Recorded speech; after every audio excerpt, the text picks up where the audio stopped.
Hey. Bust down, Pantheonas. Happy Thursday. What's going on? Wanzi, what up? Neries. See you. Bust down. What's going on, Chill? I'm all right. How you doing? I've been good so far. You know, a lot of people not enjoying the build up to WrestleMania, and I'm thinking it's okay. Good build with CM Punk and Reigns. Sami Zayn and Trick Williams is interesting to me. Oba, Brock. We've got the ladder match. Rey Mysterio just got added to it. I'm like, it's WrestleMania. Like, even Liv Morgan and Stephanie. Yeah. Yeah. No, some of the matches are kind of duds. I guess I appreciate them taking the time to try and hype up the title matches with Rhodes and Orton, and then I've actually enjoyed the Reigns CM Punk thing. Besides the random Uso shit, I don't understand what the Usos place in the WWE roster is right now. They like slide from titles to title scene to tag team section to the mid card. They're just kind of like utility knives. But Battery I has think the something to biggest say. thing. Does he? I was gonna say, I think the biggest thing coming into WrestleMania is gonna be Brock and Oba. Brock and Oba has got the most hype for sure. That should probably be main event first night. Is Brock Oba. That's interesting. I could tell you I'm more interested in it than I am in any other match. But to pedestal him like that, maybe give it another week of TV. We'll see what happens. Because they were the final moment of Raw this week. So maybe.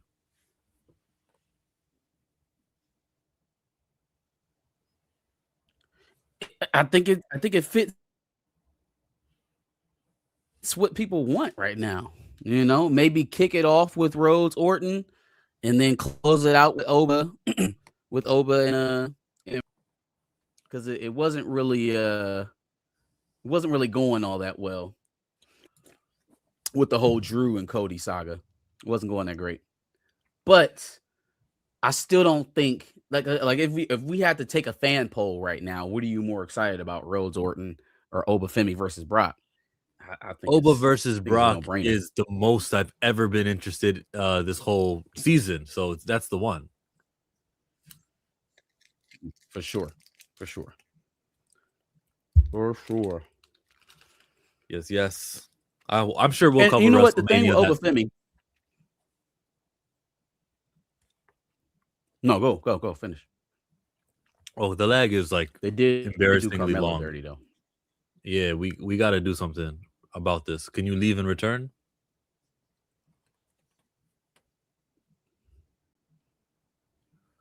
I guess he's gonna leave and return. Cody isn't a draw. So people, what's good, fellas? You know who is a draw though? If you guys go to the Hollywood handle, your girl Odessa Azion. They say she's gonna play Rogue Sugar. They're gonna make her do the voice Sugar. It's gonna be Rogue. It's gonna be Odessa. It's gonna be her. Does she look like Rogue? To me, don't care. If the casting director auditions them, I will have faith with the casting director. Usually, the only conversation starter I can do with this is, look, they didn't do the Kiki Palmer race swap. So then if we do have melanated characters, they won't be wasted on white superheroes. So good news. Cancel Wonder Man. She'll Wi-Fi work when Marcus don't. She don't like Scarlet Witch. She looks like Scarlet Witch? Does she? You know what? She might be Romanian. Odessa Azion? I don't know. That Azion might be a little bit. Who knows where she's from? Hey. What is this that we're looking at right now? We're looking at Rogue Sugar, What are we according looking to at? the John Roca and Jeff Snyder thing, they say that she could be it. She could be Rogue.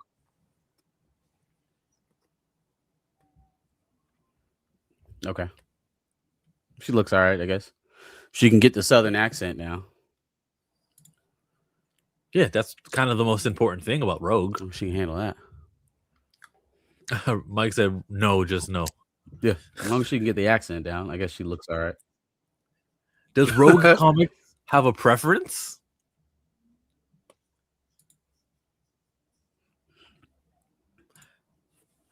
WWE 2K26. I think Mike wanted Kiki Palmer. I'm not up on the What drama, about it? no. Yeah, what about it? Road need a wagon, sorry. I just saw her from the front, and I'm not. Wagon. It's like Chun-Li. It's a requirement, man. It's a requirement.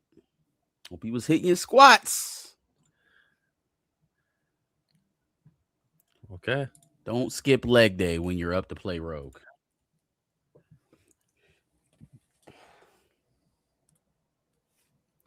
You know what I don't like about it? Honoring artists' imaginations, not imaginations, imachinations.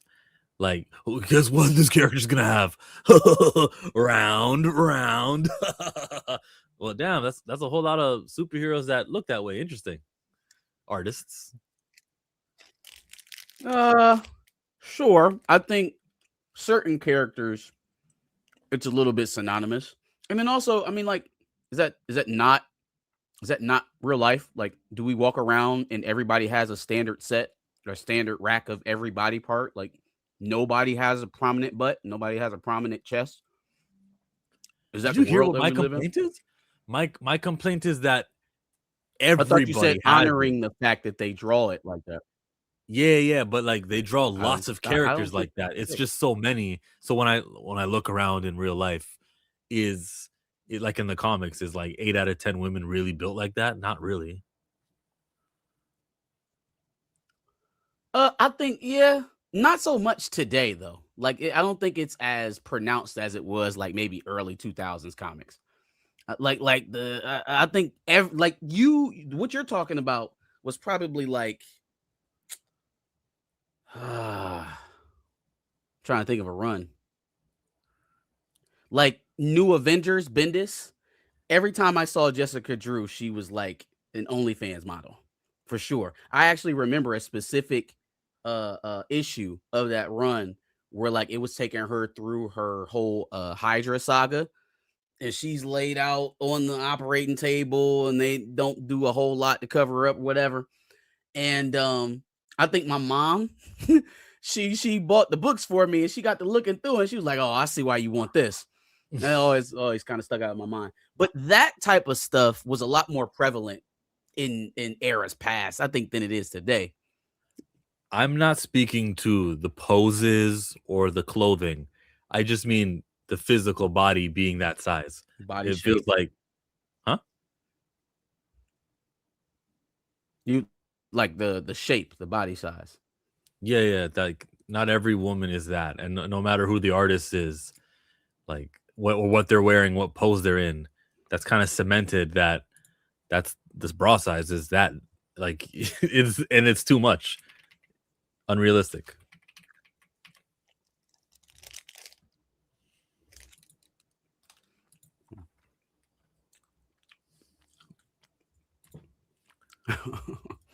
What?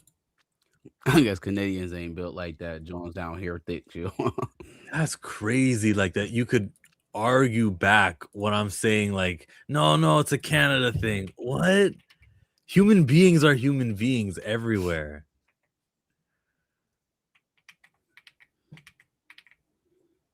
I don't think they draw Kitty Pryde with cheeks. Kitty Pryde is pretty, you know. Jean Grey is pretty much, you know, tall, slender, athletic looking, but she ain't thick. I'm gonna poke some holes in this. Let me think some more characters here.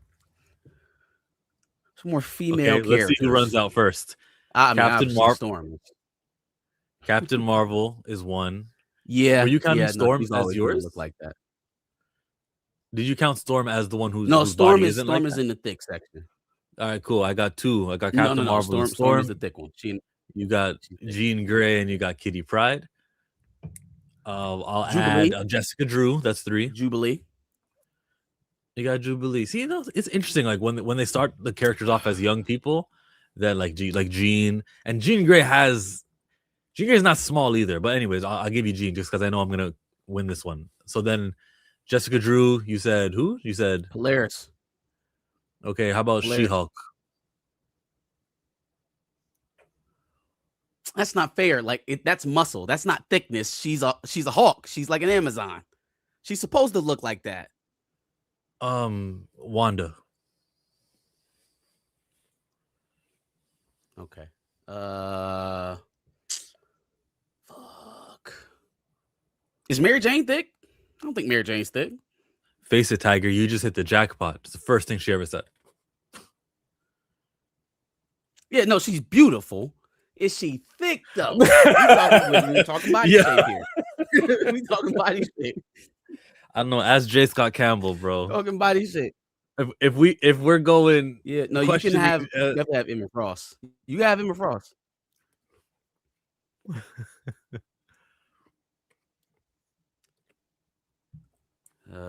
Shit. You got to stick with the kids on default build women in Marvel Comics. You got Kamala Khan. You got Gwen Stacy. She's never been depicted like that. Flat as a board. Yeah, flat as a board. Stick with the youngins. That's the best option that you got. Riri Williams. Yep, there. Mm-hmm. I don't remember seeing anything too. Psylocke, very large and in charge. How about? Yeah, no, you can have Psylocke. You got Psylocke. Yeah. How about Selena Kyle, Black Cat? Very big parts. Yeah.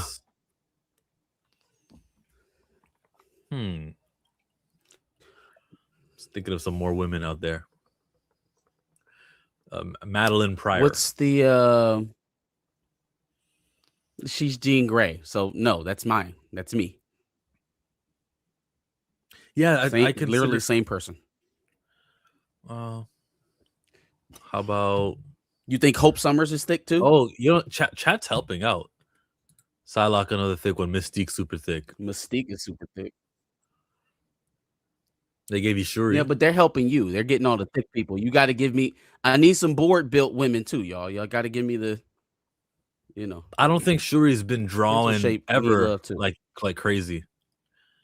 Ever as like a voluptuous woman? No. Yeah, give me Shuri. I got Shuri. I remember where she was the bad girl and she was like caught skinny dipping naked at a college early on, but I don't feel like that's the body is parts are big and huge and stuff. Monica Rambeau. Oh no, you said Monique is also right. Misty Knight. Mm-hmm. Misty Knight. There you go. And I'd give Photon also. I remember the first time Spider-Man sees her, he's all, wow. Yeah, no, you can. Where does Sue Storm rank on that? If you play Marvel Rivals, Sue Storm is kind of sexy drawing. She's a mom though. And where she becomes a mom, she becomes less. Yeah, it's MILF energy, but it's not. I don't think it's what we're talking about here. Plus, her suit is always like from just below her chin down to her ankles. Oh, you got one for sure. She's decidedly in the conservative. Aunt May, yeah, give me Aunt May. Give me Aunt May. I was just getting ready to say, what's old girl? She's an alien. She worked for Sword. Green hair, glasses. She's a mutant, I believe. Oh, with Astonishing X-Men, yeah, her. She was dating Beast for a while. What is her name? Yes, I can't think of her name, but that's another one for me. Good find, Abigail Standard Brand. Build. That was her name. Oh, so Abigail she's not Brand. Yes, sir. You know who was? During Academy X, there was a Muslim character who wears the niqab and covers her face all the way. And then one time, like she used her powers, but her clothes fell, and then she was in her underwear. That that character.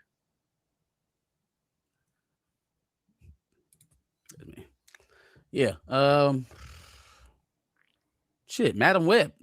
Since we doing Aunt May. Madam Web. Man. Agatha Harkness. Mm-hmm. Yo, we unlocked Myra something. McTaggart. I think you're gonna Myra win. McTaggart. Myra doesn't have a curve anywhere on her body. Yeah, Moira McTaggart. Yes. Who we got? How Magic about is Chills? That's his side for sure. Damn, I'm not even using Google right now. I wish I could. I think you got me there. Who named more? Did you name more than I did? Because with the old ladies, I think you unlocked them with the old lady pack. I don't know. We kind of went crazy there at the end. The old lady. Spider Woman, Jessica Drew. There's a good one. Yeah. Yeah, that Agatha Aunt May. Yeah, that was a killer. This guy's like, yo, we got the Elder from Doctor Strange. We got the Elder from Wakanda. We got the Elder. Just go crazy with the elders. Okay. Well, that was fun. Salute to Iconic. He said, what about Magic? Another character who was introduced as like an 8-year-old in Giant Size. But she hasn't, I don't think she's been drawing too crazy, I think. But I don't know what you mean by that, Nick. Because I think that she's been tame, I think. X23. Again, see, when they're introduced as kids, we don't go all out with them. Tigra. Yeah. Let's do DC now. Okay. We got. So. I don't think it ain't. It's Vixen in the field. You got Vixen, Nubia, and Diana. Probably. Yeah, but you got Amanda Waller. Who else and Lois Lane. Oh yeah, Lois Lane. She's cool. Lois Lane's not that. Actually, Rachel Brosnahan, I find her. She didn't dress like it, but I find her to be of that ilk. But she doesn't really. They don't really try with her. But I really wasn't trying to go to the DC angle. Paul says Catwoman, Poison. We get it. We got it. Big Bertha, Ashley Crawford. Big Bertha.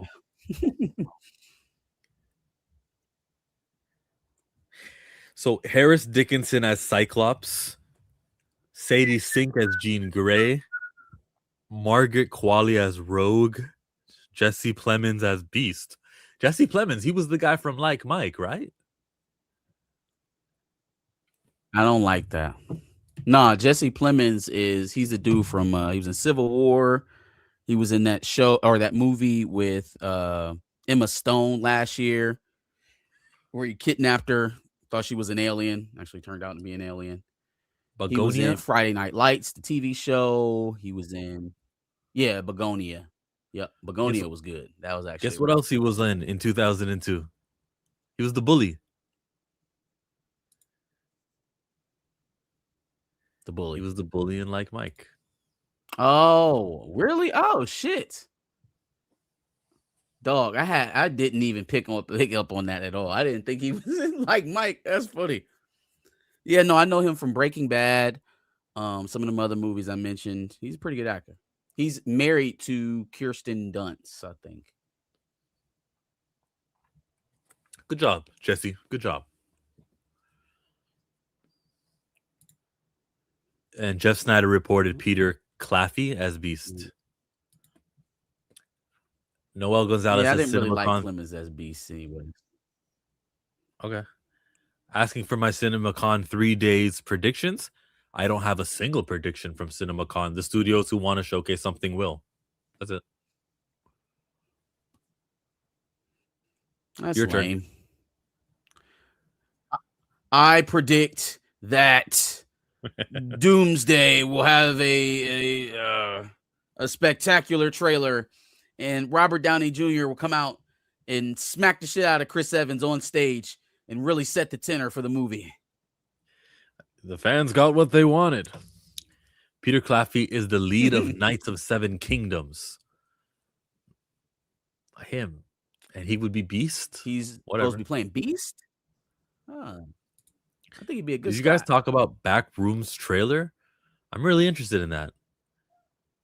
We did, me and Darius did. Is that the horror movie? We did. We covered that whenever the trailer came out. I'm not upset with that cast. They're all really good actors. You know, I gotta see the movie because sometimes good actors don't really kick it. No, Samuel L. Tooms is very good. Jackson sometimes doesn't have good roles.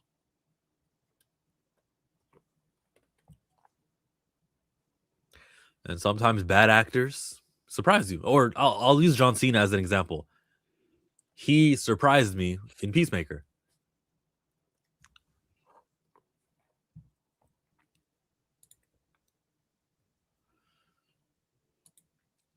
Just have Kang choking Doom. We will not have Jonathan Majors near choking for the next 10 movies. He's good on that.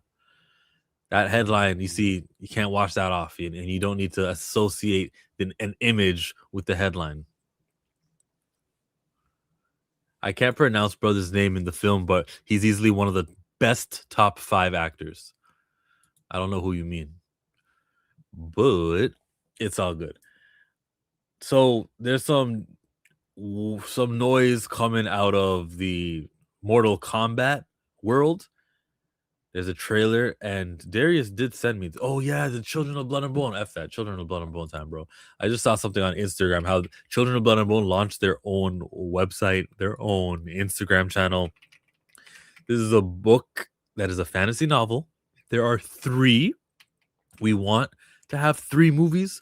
We'd like for actors like Damson Idris and the rest of them to kill it. I will show you today's latest Children of Blood and Bone video that's coming out of which website? Why I don't see it here. I'll find it. They definitely have an account. I followed it. You back?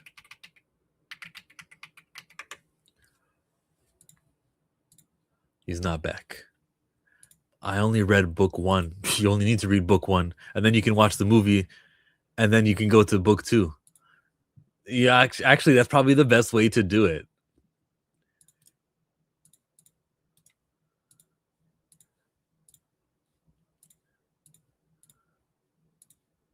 Damn. I got to open the link in a new tab. Cut, paste. There we go. The video has no sound, but it's a simple ass Children of Blood and Bone. It's about a book. I really, really wish change the name. I really wish it was more family friendly. Children of Virtue and Vengeance, Children of Anguish and Anarchy. They're available. But they're going with Blood and Bone with an all black cast and a decent budget from what I've seen. Risky.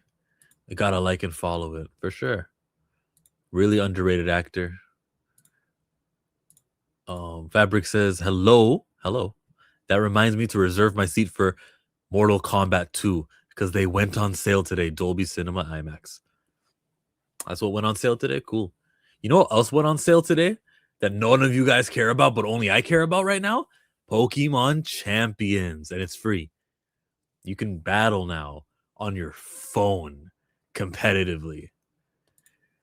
I have the book, still haven't started Blood and Bone yet. Have you read it yet? Yes. Hey, CinemaCon prediction, Sonic 4 and Shadow spinoff with Paramount. Nah, the books are always better.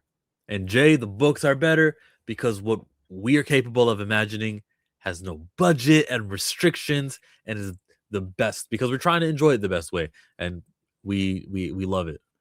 Some fills have disappointed me after reading book. That's the name, and it's not a kid's book. It's a whether it's a kid's book or not, though, the movie is going to be for the global mass audience of all ages. I know nothing about this Children of Blood and Bone IP. Is it like Afrofuturist? No, nothing in the future. It is, yeah, African-based. Lord of the Rings would be closer to what it is. Grand Regent Threg. Liz Olsen is pregnant. Who's Liz Olsen? Elizabeth Olsen. Oh, well, I is she? That came out 2 days ago. Buggy. Well, I played it today. Definitely don't care nothing about Pokemon. Fine, we won't talk Pokemon then. Shoot. We'll talk about Marcus. Marcus. Hello, hello, hello, hello. There's some other news topics to touch on, and I will touch on every single one of these, including the casting of Children of Blood and Bone, which I'm going to read out. Idris Elba, Tosin Cole, Viola Davis, Cynthia Erivo, Damson Idris, Thuso Mbedu, Lashana Lynch, Chiwetel Ejiofor, Amanda Stenberg. That's how that movie is going to have so much press. You're going to see people like talking to Club Shay Shay. You're going to go see they're on ESPN with Stephen A. And you're going to watch them all with radio shows, good morning shows. They're like every quadrant will be hit by one of those actors because they are people that you like to invite on your. It's not just like the Entertainment Tonights. It's really like everyone with a podcast is going to invite one of those actors. And talking Blood and Bone. For Children, Blood and Bone, I was just listing the names of the actors. And the lag's gone. Yes, the lag seems to be gone. Yes. Tech expert. And your camera quality improved also. Yeah, see. Yeah, no, I think you're 100% right. I think when the press run for this comes out, Club Shay Shay, Mello, Gilly and Wallow, Jennifer Hudson, if there's any black people still on Good Morning who's gonna America, dance? Who's gonna do the spirit tunnel? It's gonna be Damson. Because, maybe we'll be having more rumors on him being Black Panther by that time. They're going to want to bring Damson. And obviously the lead actress, the chick from Woman King, who's going to be the lead. They'll probably ask her as well. But Damson for sure. Now with Jennifer Hudson, though, they need to go there with an assigned dance. Like, I don't... You know who got lucky? Aaron Pierre. Aaron Pierre got really lucky. Aaron Pierre, it's Mufasa. And Damson, Idris, he's T'Challa. Damson, Idris, he's T'Challa. They can do that? He's T'Challa. Okay. So, Chill, what's the name of the Pokemon game you were talking about? It's called Pokemon Champions. It's the weirdest game because it's free to download and it's just a battle. You can connect your other games to it. The costumes giving Black Panther. Still want Aldous Hodge for T'Challa. Yeah. Puma, I would like him more than I would like Damson, but I would also just love T'Challa so badly that they could hire anybody and I'd be happy. Yep. Still pro Aldous Hodge, but you never know, man. Down the road, there are other characters out there to be brought to life. It's just gotta get the right visionary in there, and then he has to get through the mountain of no sayers in the Disney executive office to actually get it on screen. But don't give up hope on Aldous, man. I think his day is coming. Yeah, he can play Blue Marvel because that's how old he'll be when it's finally time. How many options are there realistically? It's that, Bishop, maybe Blade if Mahershala can't do it. Yeah, Bishop, Blade. I mean, if you go over to the DC side, there's, you could do. He's already done Hawkeye. We still don't have a Jon Stewart. What? Yeah, we don't have a Jon Stewart in DC. What are we talking about? This is a joke? You're talking about... Oh, you're talking about Aldous Hodge's character? Aaron Pierre's character? Yeah. That's just not going to be Jon Stewart. I guess when they say in brightest day, they really meant it. He could be Icon. I don't know if anybody was ever going to touch that character, but he could definitely be Icon. That's interesting, man. If we can settle the lawsuit nonsense, the rights ownerships and stuff, just like Milestone, it's me, it's Chill. Okay. They using your characters can do exponentially more then you guys can alone. We saw what you guys tried to do the last 5 years after Milestone 2.0. Just sign a little something and just let DC make Static and Icon big. Yeah, I would like to see. Some more Dakota City characters make their way back in publications. And to be honest with you, there's so much untapped potential. Like if you were even thinking about bringing on a black character, no disrespect to Mr. Terrific and James Gunn, right? But if you were even thinking about doing a black character in DC, I don't know how you get two brain cells into that thought process and not be like, oh, but Milestone over there. You know what I mean? Like, what are we doing with black characters if we're not even dipping our toe into that? And it kind of shows in what they've put on screen so far. Grand Region Thrag says Milestone doesn't want to share the character. So thank you for checking me. However I worded it, let me rephrase it. Okay, while I don't understand what's happening, I know that there are issues with agreeing on something and letting it go out. So whether it's DC playing the hardball negotiator or Milestone, one of them are. So whoever it is, it could be Charlotte Fullerton. That is the Snow Bunny. And it could also be James Gunn and Zaslav and them saying we want more and more in perpetuity and toy sales and whichever of the two parties, guys, figure it out, bro. Maybe they're not even interested in doing Icon or something because racism exists. But salute to all black movies like Yumi and Tuscany, which is going to be out like in 10 days from right now. And Yumi and Tuscany are going to be it's a romance film that there's another romance film. I just saw Tori and Rain talking about it. It's a romance film that another black romance requires this movie to do well before they greenlight her script. A little silly. Number one, I mean, imagine saying because Kang Dynasty failed that like superhero movies aren't being able to be made anymore. Right. So like even just the idea, even if it was adequately represented, and because I mean, I guess this is a Will Packer movie, but the directors, the writers, they're all white. The backdrop of the movies in Italy, like it's. Is it a black movie? I guess. Yeah, sure. Two black leads telling a black love story. Sure. We aren't driving the boat. And so it feels a way for that movie to be the barometer on whether or not we get another one of these movies. It's a bit weird.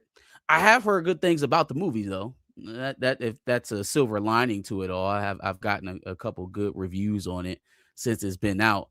But it's just like this idea that like we've never had a black rom-com before. Like it's just some taboo angle to make a movie as if the 90s weren't littered with them, as if the early 2000s weren't littered with black rom-coms. Nobody's saying it's going out there and make you $1 billion, but can you turn a profit? Can you spend 50 million to make 350?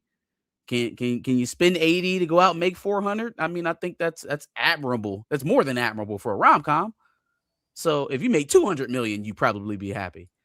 I don't even really understand what is the dollar amount that it needs to hit? What's the success for a rom-com that it needs to hit? That's not hard to figure out. Just look at whatever the budget is and then see if they can triple it. Right, but what's a popular rom-com that's come out in the last couple of years? The one with Sydney Sweeney and Glenn Powell. See how well that did. I know that didn't make no damn money. But sure, let's look it up. You sure? No, it was a successful movie. What's it called? Yesterday? Oh, what was it called? It took place in Australia, Paul. I don't think anything that Sydney Sweeney stars in necessarily makes a bunch of money, but we'll see. Let's take a look. Anyone But You is what it was called.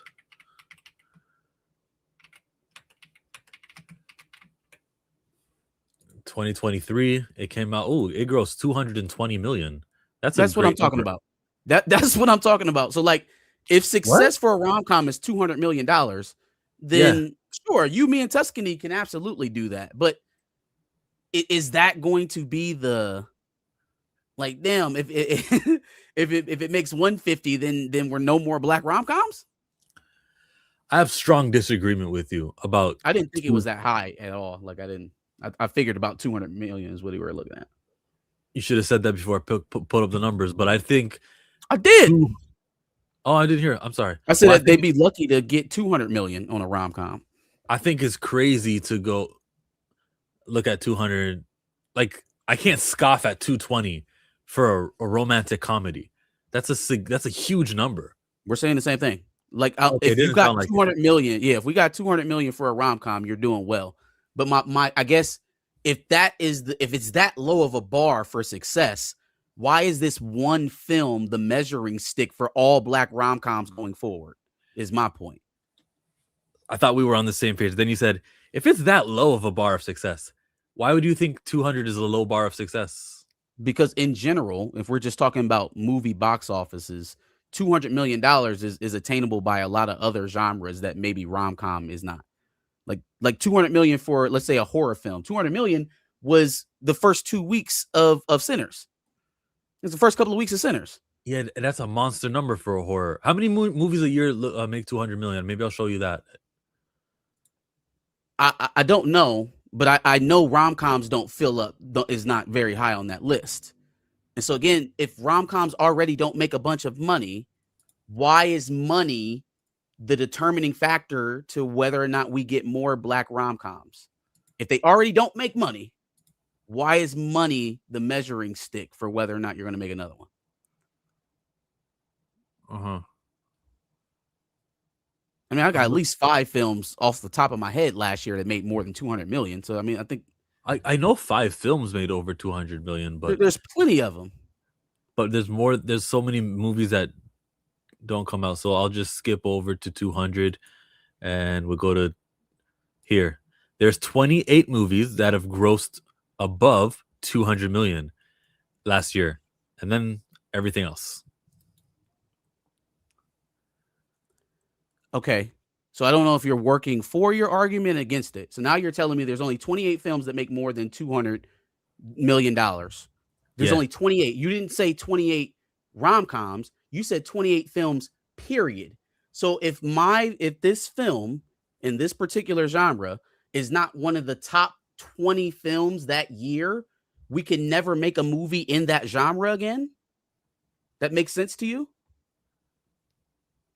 Nah, I not listening to the question. Say it again, please. All right. So there's only 28 films that we just established, right? That there's a finite amount of films. I would say that didn't feel out of the ordinary. About 20 to 30 films that make an exorbitant amount of money. I can go to 2024 if you'd like. No, I don't need you to change the year. I'm just saying we got a good understanding of what the number is. Yeah, 29 last year. Cool. So that again wasn't necessary. If we know that, yeah, then we're saying that that's not rom-coms. That's not black rom-coms. That's just films overall. 28 of them. Yeah, so I don't know.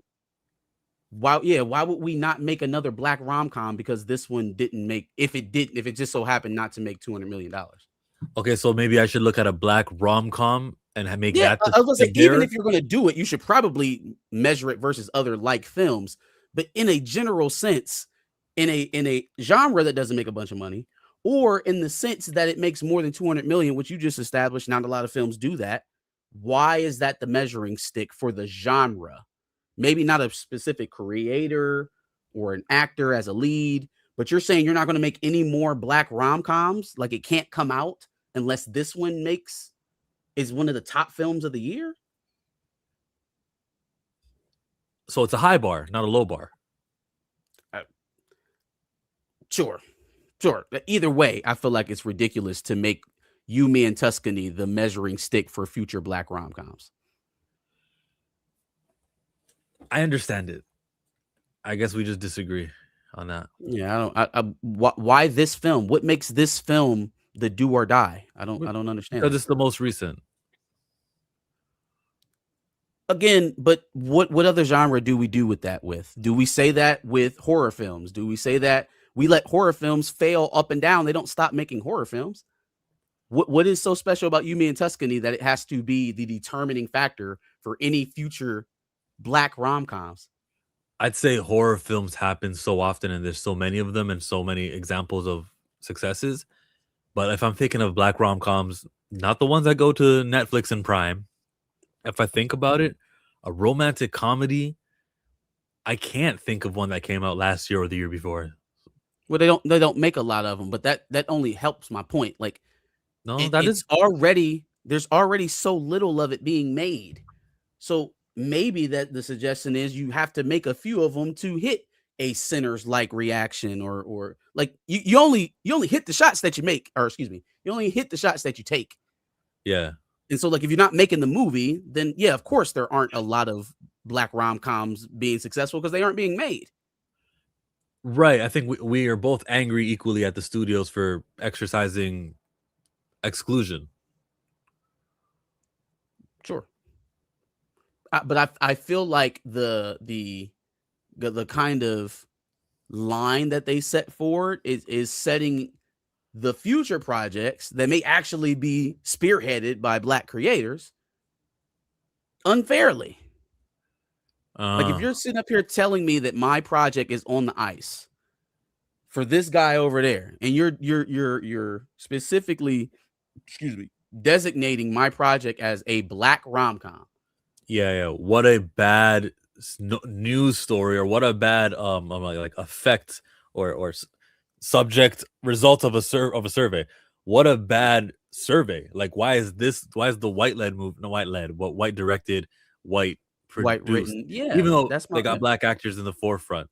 Yep. Why not have the black director who's probably going to infuse more culture in it? It's not going to be in Italy. Why not have that one be the one? That's just the way That would be the one. that's just Yeah. how that's just the gamble, bro. To them, though, to the eyes of the studio, it's Reggie Jean Page and it's Halle Bailey, and they're like, okay, that's enough. Like, it's enough to grade it. Even in that, like, I get that, right? Because those are very popular names right now. But even in that, what box office success has Reggae Jean Page showed you as a leading man? I don't know how good Dungeons of Dragons. Oh, as a leading man, did he lead in that Dungeons? I don't know if I didn't watch it, so I have no clue. What up, Darius? What's good? What's good? What's good? We're good. Chatting up about Yumi and Tuscany. The basis of the conversation is there is other potential black rom-com projects being, held up by the potential success or lack thereof of Yumi and Tuscany. And so me and Chill were going through that. And I don't know. What do you think about it before I give my spiel? And you said a lack of black rom-coms?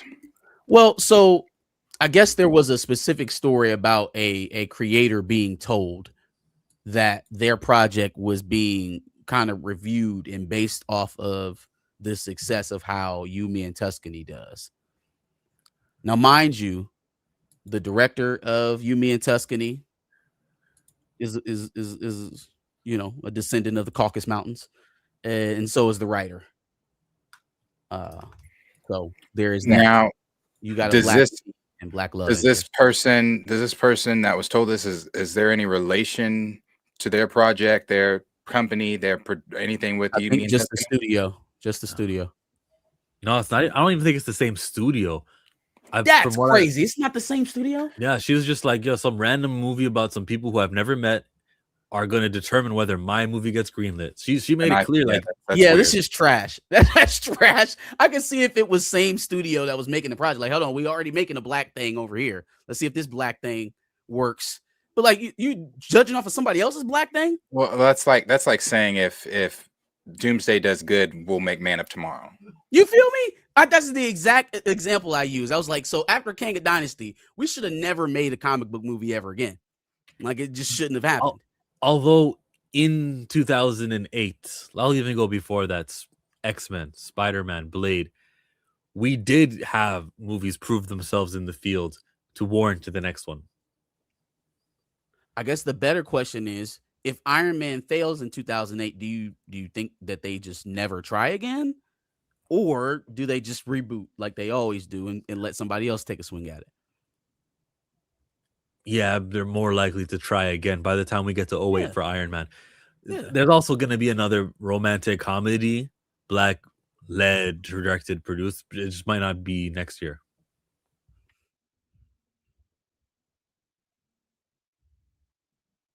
I find it weird that this making of another project is, or that project is dependent upon something I have nothing to do with, but maybe because it's a black one. I wonder if it was a white rom-com, would they be saying that? Would it be like, Fam, I saw Trainwreck in the movies, right? If we're using these things as a measuring stick, then putting John Cena and Amy Schumer as love interests to each other in a movie should have derailed the entire genre. It should have derailed the entire genre. But you know, that happened, and somehow we still get shitty rom-com movies every year. Well, because we got one successful Deadpool movie, we get a second Deadpool movie, and a third, and a fourth, and a fifth, and now there's talks that a fourth, another Deadpool film could be the next Marvel Studios project to start production after Avengers: Secret Wars. If it's X-Force, I'm super happy. If it's Deadpool 4, I'm super happy. I like seeing him. I want to see more of him. Let's go. X-Force. So Domino, Cable, Deadpool. Where the hell's Cable been this whole time? Where he been at? I don't know. He left, didn't he? He went back to his universe at the end of or his timeline, future timeline, and at the end of He did. You're right. The end of 2. Yeah. I like this if it's X-Force. Or if even like you said, even if it's Deadpool 4 by himself, I like it. I like Deadpool.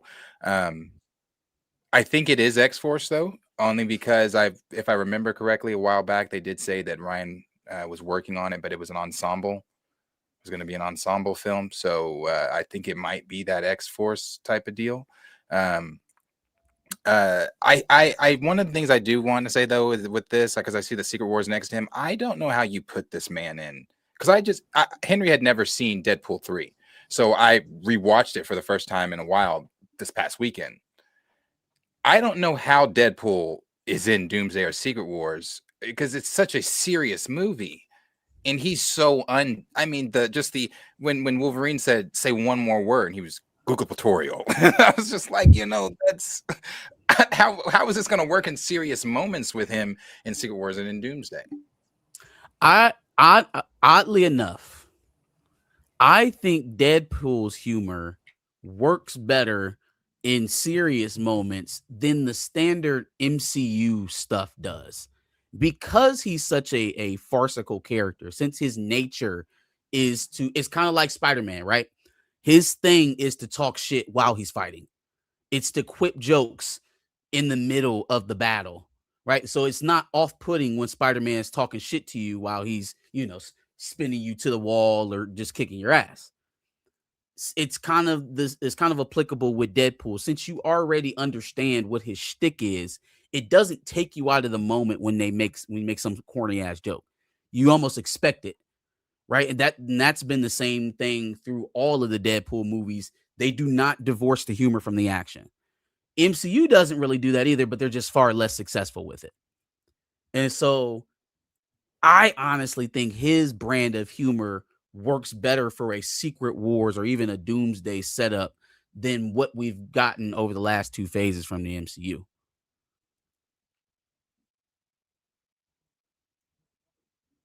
Because Deadpool can take you into a situation where literally everybody's about to die and still give you a one-liner that makes everybody pause and giggle. And it doesn't snap you out of the moment to where it's no longer consequential.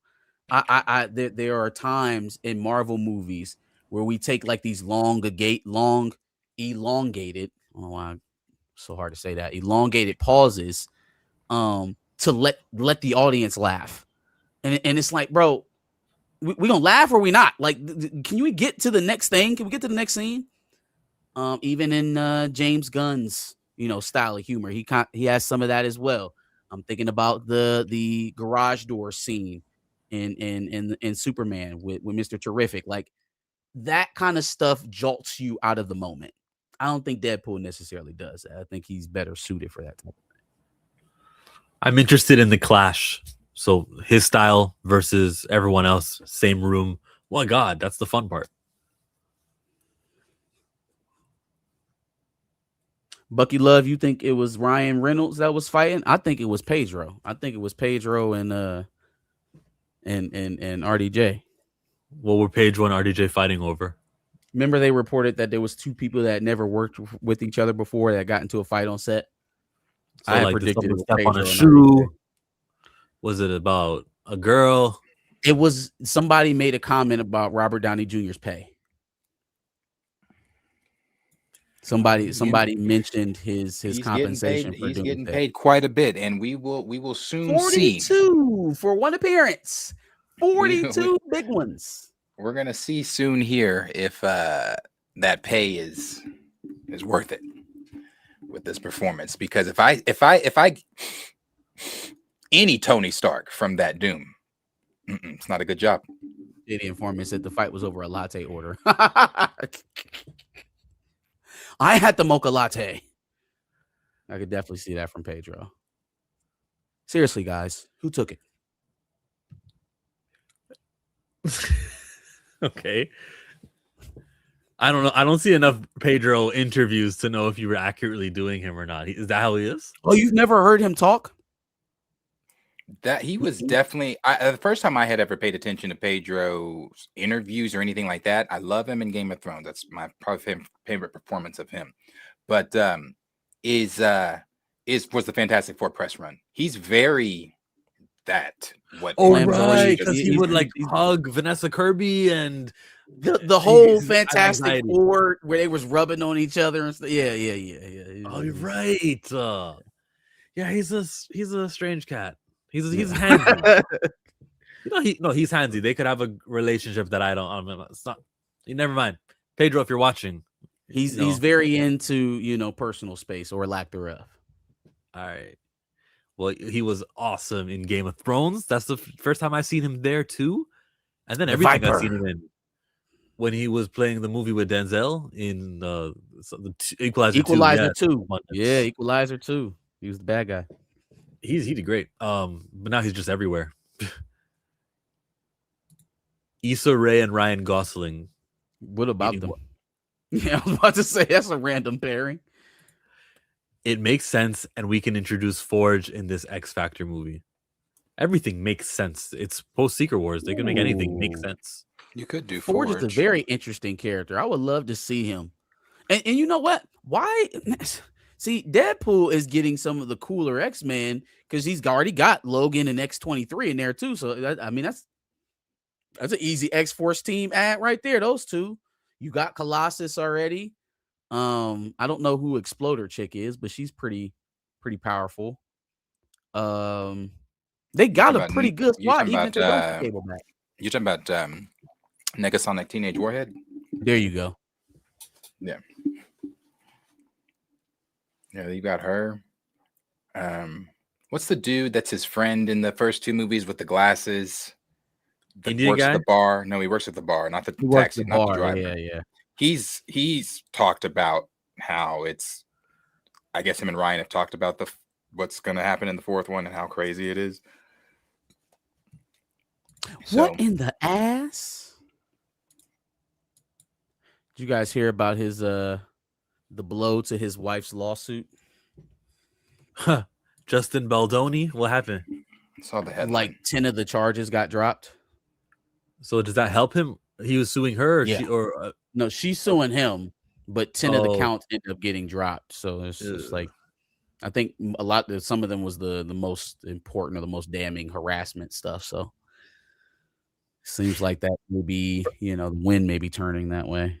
Who knows? From my memory, they released footage and it was just silent and it was just the film filming them and they were like lovingly looking at each other because that's what the movie required.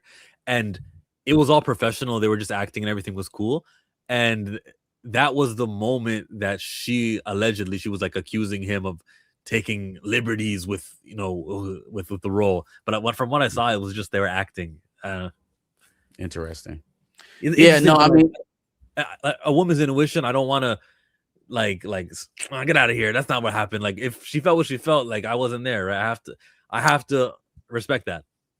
I had a hard time believing that a woman with as much of a reputation and as much gravitas as she had would endure some of the stuff that she said that she endured at a job, like not being made to be there, not in any type of like abusive relationship where you can't leave. Like this is a choice. Yeah. And so if the man is fat shaming you, if he's telling you need to lose weight, if he's telling you, if he's getting very explicit with how he wants you to kiss in scenes and shit like that, like that's all like very obviously creepy behavior. How long would a Blake Lively, put up with that? And then on top of that, how the fuck did that end up with you controlling the movie? The last thing that I'm worried about if I'm getting groped and harassed on set is taking over the production. So it just never, there were parts of it that didn't fit for me story-wise, but I guess we'll continue to see it play out in court. Nice Pool was supposed to be about Baldoni.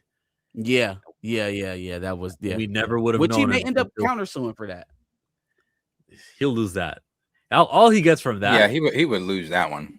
Y'all think so? I mean, it's very obviously about someone, and there allegedly people know or it was discussed that was supposed to be him, allegedly. Yeah, but wouldn't that be the equivalent of Erica taking Drewski? Well, I don't know. He would have to prove that it caused him some sort of damage reputationally, and prove that it was on purpose. The on purpose part is him allegedly discussing the fact that it was meant to be Baldoni. So that's check on that one if he has it. And that's the difference between Erica and Drewski. We know 100% as soon as he did that thing, he was playing Erica Kirk. When we saw Nice Pool, I wasn't thinking, oh, that's Justin Baldoni. You're right. Not until Pam explained it to us that was supposed to be Baldoni, I think. And I mean, she explained it because Justin Baldoni was the one who complained about it. So he really just told on himself. And he's not going to win anything of it. It's kind of embarrassing. Like that's going to be out there, and you're not even going to win anything. Everyone's just going to laugh. That was about him, wasn't it? I think I remember saying the same thing you just said. Like, damn, you could have just sat quietly and not said anything to anyone. Now we all know that you're Nice Pool. I watch a lot of Judge Judy. If he brought that in front of her, she would say, "Grow up, sir." If he brought it in front of Judge Judy, "Grow up, sir. Case dismissed. Your counterclaim's ridiculous." Where did she practice law? Judith? Yeah. I'm not sure where Judith Shineland practice law. She sounds New Yorkish.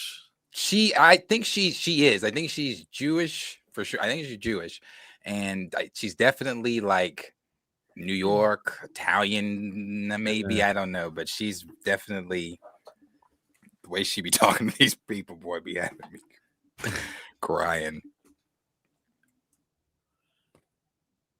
That would get dismissed. All right. Well, how about Mortal Kombat 2? Is this one of the studios that will flag us?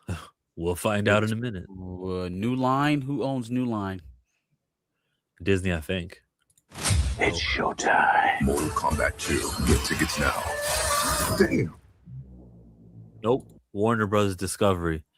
They will ding us. New Line Cinema. So I mean, we can at least talk about it. I think a lot of people have seen it by now. Much better than the first, or at least looks much better than the first. I like that. It seems like this was the plan all along, which doesn't really make much sense because that's not how the original Mortal Kombat series went in terms of changing the POVs of the main character. But if it wasn't the plan all along, then it means they listened to fan criticism of who the fuck is Cole, and they kind of expedited the whole Johnny Cage arc for all of this. It probably should have been Liu Kang all along. I mean, like, why are we trying to complicate the shit? But this looks much better. My only problems with Mortal Kombat the last time is that I thought they got a little bit grandiose with the kills a little bit too early. I feel like they should have built up to some of those earlier deaths they had in the first movie. They probably should have built up to that. Like it just kind of turned into a one of those slash 'em up films, right? Where it's a little bit more about the gore and the I don't know what I'm trying to say. The bigness, I guess, of the scene. Also, the whole Cole arc. Don't know who the fuck that is.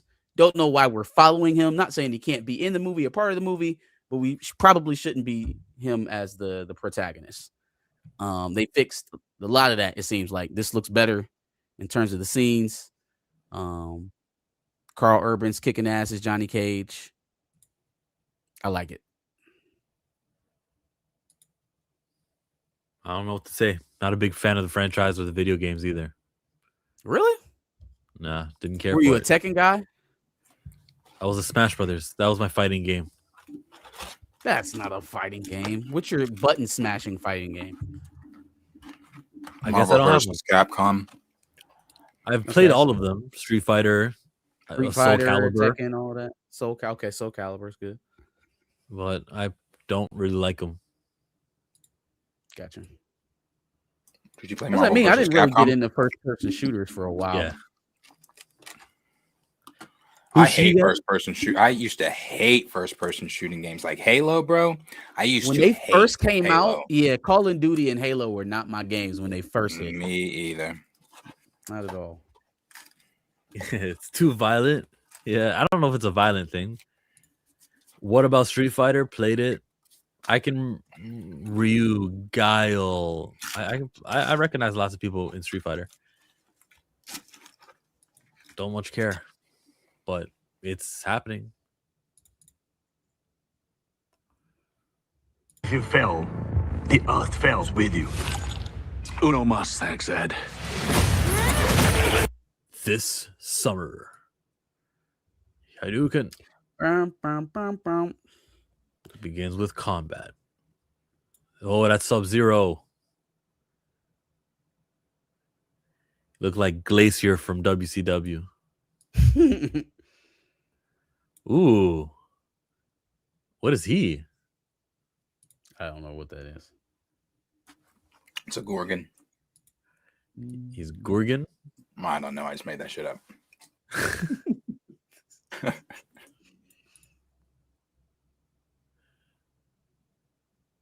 That looks good. Scorpio. Nice. Peon. Mortal Kombat 2, rated R. Get They even Oh, they played put this the old song. music on there? Yeah.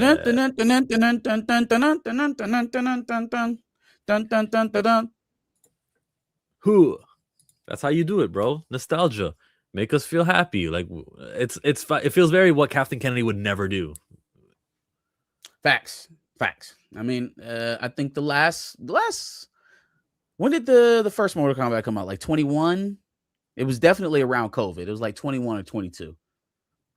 So I think they kind of got a pass on whatever the box office lined up with. But I could easily see this thing cracking 400 or 500 million. Maybe. Yeah. I don't know. Could do a smooth 400 or 500 million.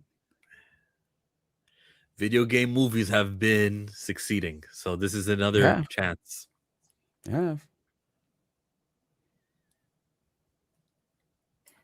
I'll say like we how- didn't. Oh, go ahead.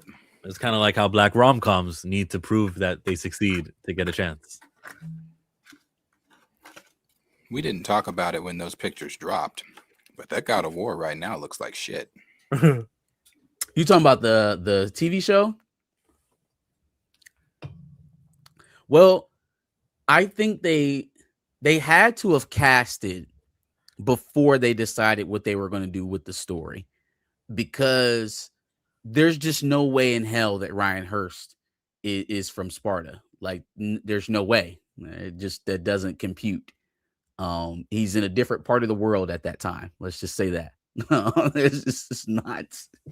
It's not believable at all. And I'm trying to give him some grace on the first looks, because I think people killed the Halo series prematurely. even though they, that production made some mistakes itself, but people kind of jumped on and on the bandwagon of hate for it pretty early. So I'm trying not to do that with God of War. I obviously love the series. And as Chill said, video game series have been winning here as of late. So I'm obviously not rooting against it, but it looks away. It does look away. It's giving Eric Rowan and not Kratos. Yeah, I don't get that reference. Eric Rowan? What does he mean? He looks like Eric Rowan and not Kratos. Do you know what he means, Darius? You about to piss me off. Actor? No, he's a wrestler, and Chill knows that. Part of the Wyatt. Yo, he said, I don't Hey, do that. stop. WWAEW, WCW. Hey, peaced out. Hey, you know what you get, Darius? You know what you get for hopping off the screen? You know what you're gonna get? You know what you're gonna get? You know what happens? You're on the list. Oh, yo, he brought that back 10 years ago. Yeah. I missed that one. It's I was so kind of sad lame. that he didn't come back to WWE, but he seems like he's Well, doing his thing at AEW, so maybe he'll make me watch over there. Edge and Christian are back together as a tag team, so I'll tune in every now and again. hey, some people got the reference. Yes. Yo, you just made the Paul. I know you understand that reference, even though you may not like it. It's funny though. They shown Master show. Cheap Ass in the show. They started calling him Master Master Cheap. Cheeks. Oh, I'm very glad I missed that. Let's get into the supers.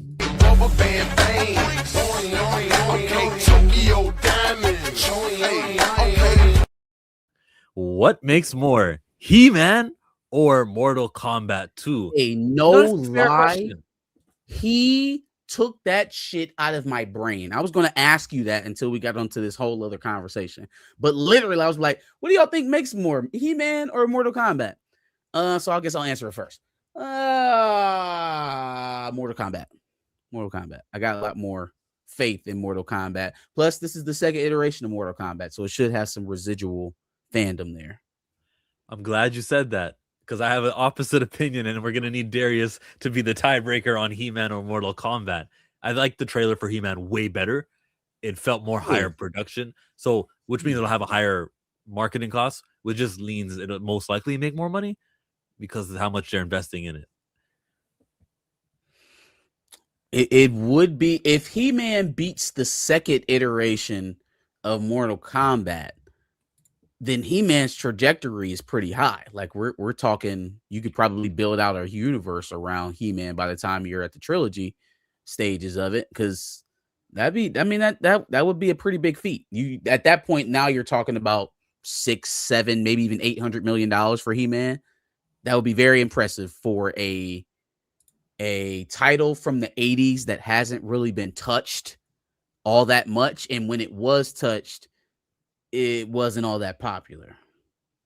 So you mentioned earlier that Mortal Kombat was in 2021, and during the lockdowns they would put a movie on HBO Max on the same day as it goes to theaters. So while I look at this and I see 84 million, it doesn't really tell the whole story, but it's I don't know what I can extrapolate out of this, that it only made $84 million.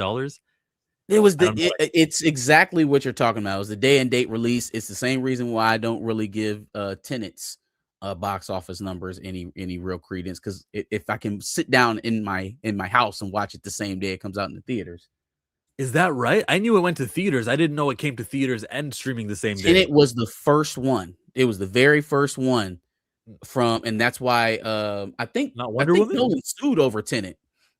Because they were going to release. Yeah, I know he was upset. I missed that part of the story though, that it was also on streaming on the same day. I thought it was only like he was mad that they put it on the movie theaters when they shouldn't have. That's crazy. Yeah, then great on Nolan to leave them over this. Another movie was The Suicide Squad. Remember that? Idris Elba. Yeah. Oh, that one made 168. Another one was King Kong versus Godzilla. I actually saw that in the theater. Did you? Godzilla vs Kong that made 470 million, and that one also went to streaming. So you see, maybe now if I go back to that first movie that I showed you, where Mortal Kombat made 84 million, maybe then I can look at that poorly because it had no effect on Godzilla. Well, I mean, it's fair. I mean, that's fair. I mean, if Godzilla can make close to 500 million, I think at that point, because of it was Godzilla versus Kong. So, right, that's the combination of 3 Godzilla movies and at least a Kong movie before, they got to Godzilla versus Kong. So it's kind of like comparing a late stage Avengers movie to a brand new DC project. Yeah. Right. One is established and has been building on that property for a while, and the other one is just budding through. But even still, I don't think that makes up for over $300 million worth of difference. So, yeah, they probably should have made a little bit more money. I'm not expecting this thing to crack $1 billion anyway. So, again, $400 million feels doable for Mortal Kombat 2. Okay, then. Metal Gear Solid movie is currently in development. Zach Lipovsky and Adam B. Stein are set to direct the film, whoever that is. I'm hype about this one.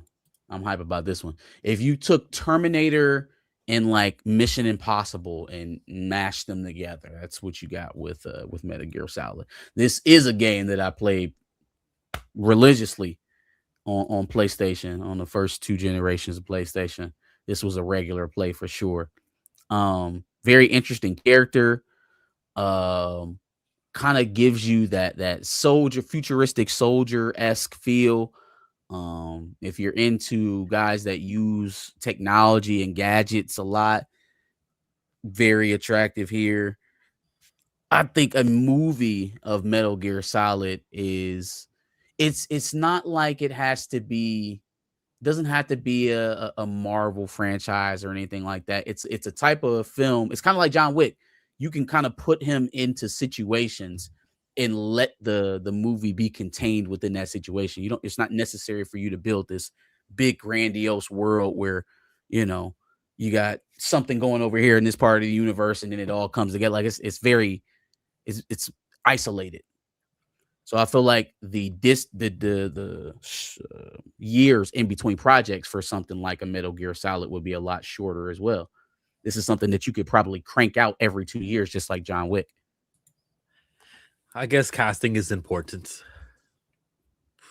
Who would you get? Wait, first of all, did you play the game?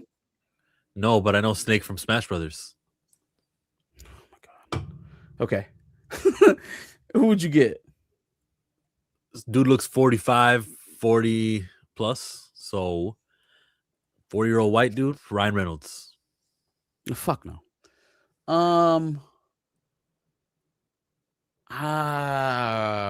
Yo, who's that guy who plays Rick Flag Sr.? He was Crossbones. He was in Frank Purge. Carrillo?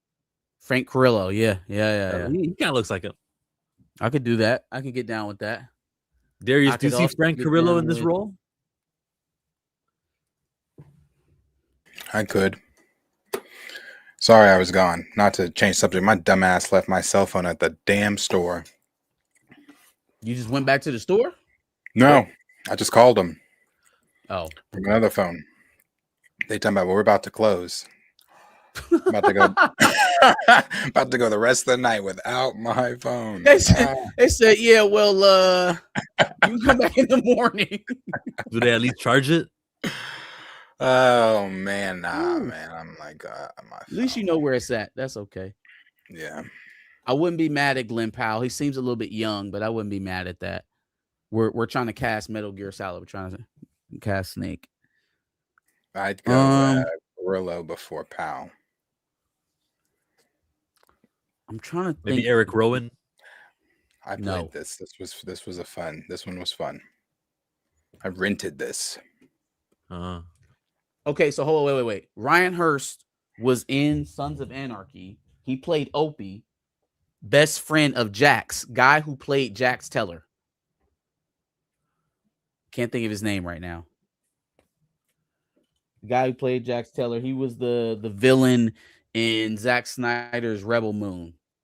He betrayed the group. Mm. Can't think of his name. Him. Charlie, The guy go that they berserk on you for forgetting a name. Charlie Hunnam from Sons of Anarchy. Yes. Charlie Hunnam. Oh, I had another one. I just lost it. Somebody said Jensen Ackles. I think you go opposite of Jensen Ackles if you do this. I think you go Jared Padalecki. You go Padalecki Sam. sounds like a swear word. You go Sam instead of Dean on this one. A little bit taller. Put a beard on him. Kind of fits the grizzled look. Is this first watch for you? Season 4? First watch through? Congratulations, man. Enjoy. Jake Gyllenhaal, yeah. I have a hard time taking Jake Gyllenhaal seriously when he gets like a serious face. You ever seen Jake Gyllenhaal in like a war-esque movie where he has to handle guns? I think my line for Jake Gyllenhaal is like a cop. He can be a cop, but once you try to convince me that Jake Gyllenhaal is a soldier, I just can't take it seriously. Oh, I know who that I was going to say. The guy that they wanted to be, that was rumored to be the next Batman in Brave and Bold. Skill nerd. Him? Yeah. He's young, though. 30? He's young. He's younger, but if you're planning to do a prolonged series like that, maybe go ahead and get you a 30-year-old. Tom's a little short for this. He's a little small. I got someone. Him. Jeffrey Dean Morgan. How old is Jeffrey Dean Morgan? He might be in his 50s still. Maybe 10 years ago, I would have been down. Oh, no. The guy, he's mad at James Gunn because they canceled what's the guy? Swordsman. He's a Xmen expert sharpshooter. He's got the monocle. DC. He's an assassin. Deathstroke. Wade Wilson. Deathstroke. Joe Manganiello. Yeah, they were. He was mad because they canceled his project. Joe Manganiello could probably be Metal Gear Solid. Yeah. There we go. You got it, Hollywood. Pantheon. WB is dead, says aggressively relaxing. What it is now will continue to try and cash in on WB reputation for art, but old WB's artistic integrity is gone. My pushback to that is like, what studio isn't this? This is all the places are not very creative, but let's point at leadership instead of calling out the whole WB. Also, I feel like there's studios within WB that are still thriving. Like, I don't think there's anybody making short series better than HBO right now. Iconic says, what video game franchises or comic book character you guys want to see on the big screen that hasn't been done yet? Blue Marvel. Video game, though? Blue Marvel. Static. I want to see a Static video game, too. Oh, but what's a video game character I'd like to see? Everyone's saying Super Smash Brothers for good reason. That'd be nice. A video game we'd like to see come to life? A Pokemon movie would be crazy. A real one. They could reboot Uncharted. Like I feel like we could do Uncharted correctly and actually cast an old man as Sully. They've done every video. They've done Pac-Man. What? I'd like to see Star Killer. Great. That's my answer. Video game.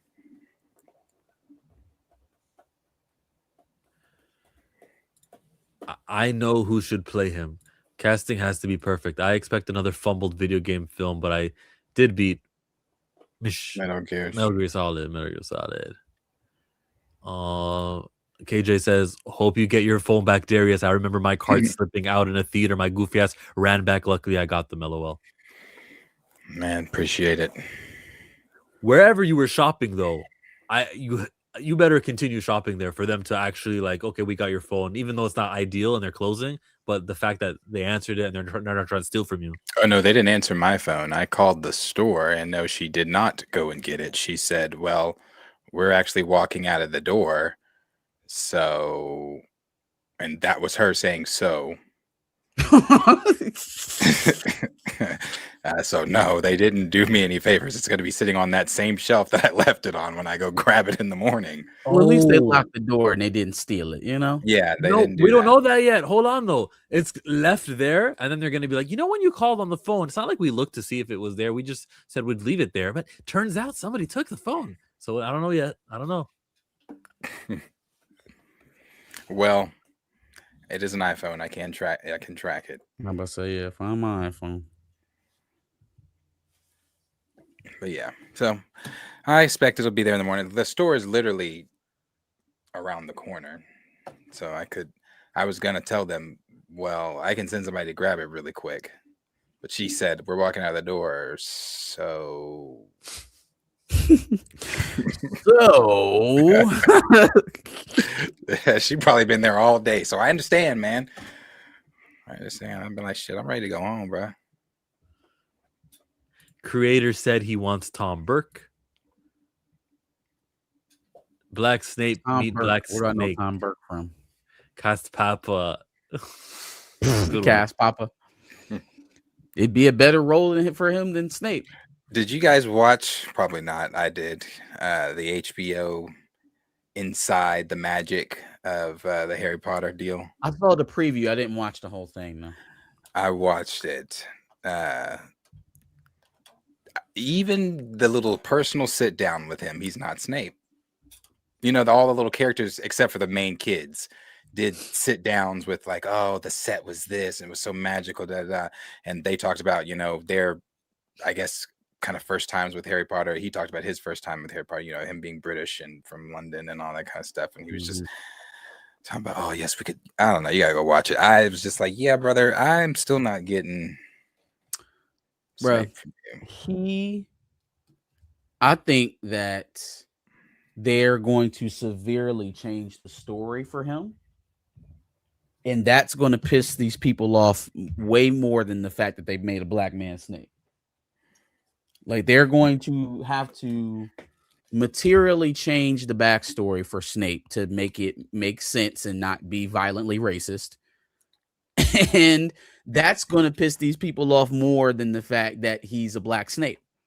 The fact that they're going to have to make Snape a different character, essentially. We simply cannot do Snape was the pariah of all of Hogwarts. We cannot do, he has greasy hair and disgusting looking skin. We can't hang him from a tree with James and the Marauders.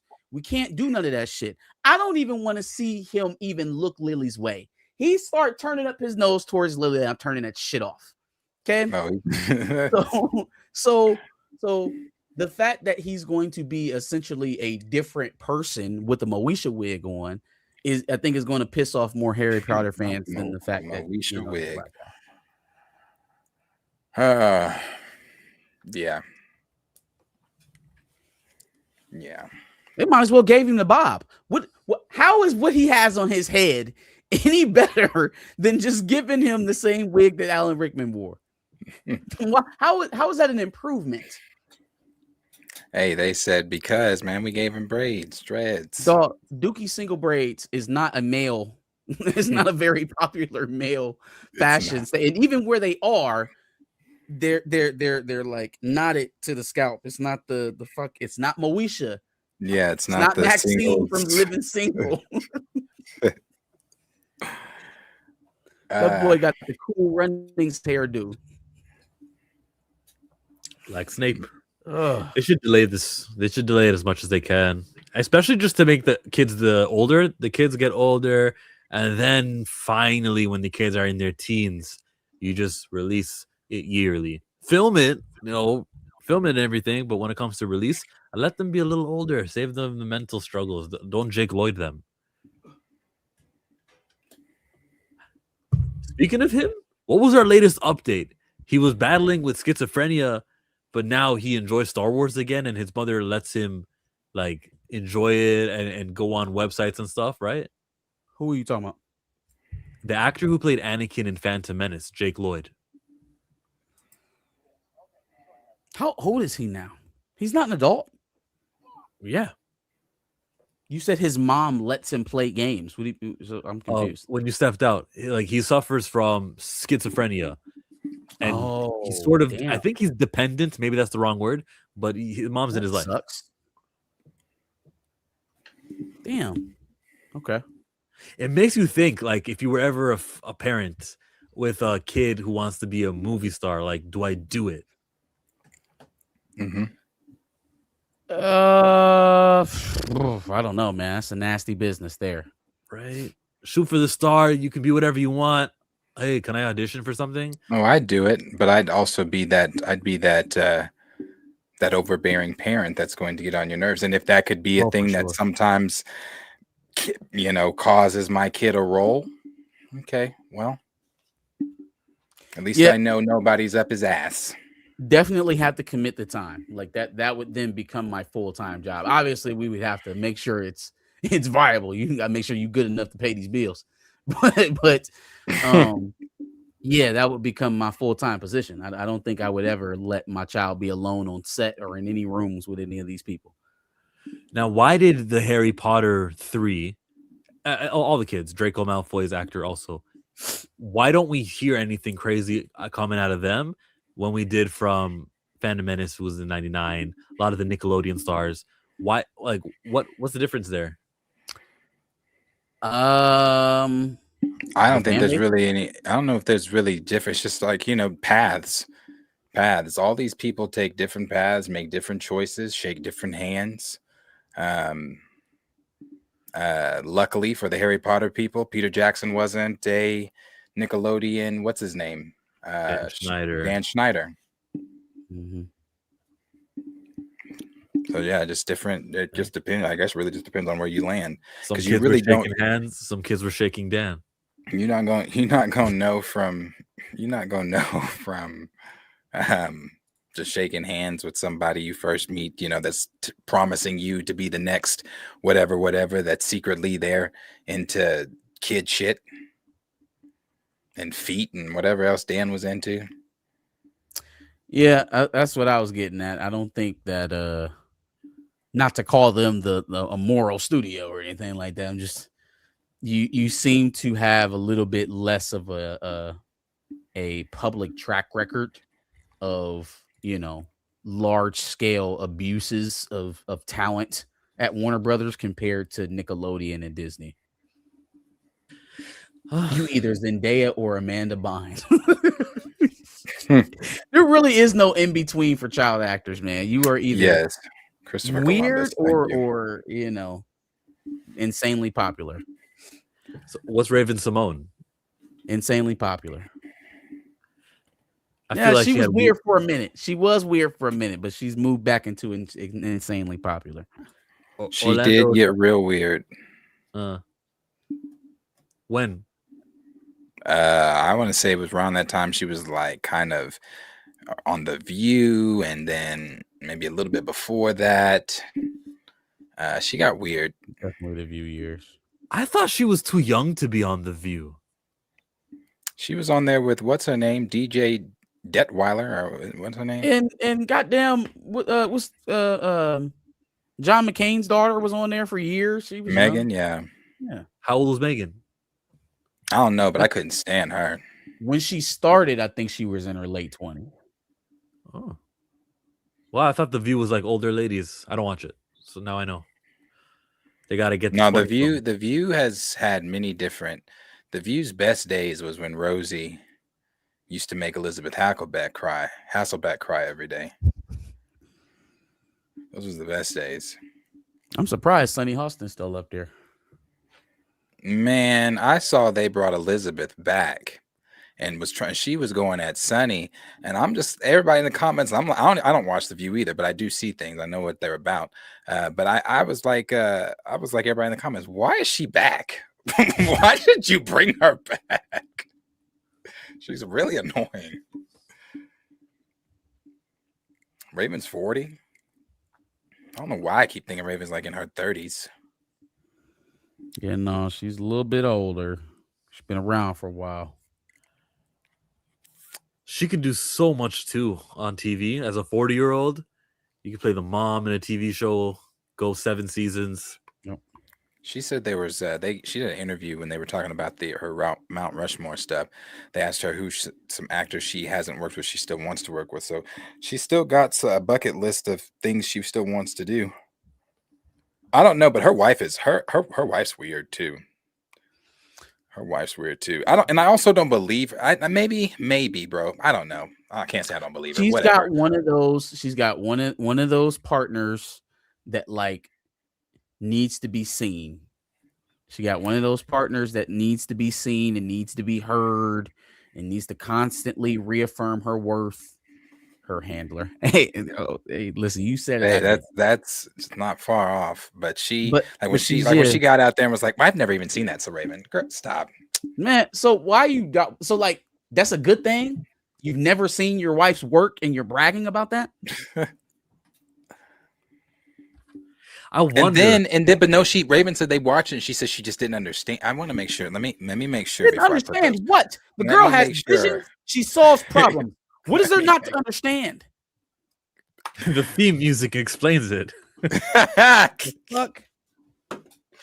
Let me make sure.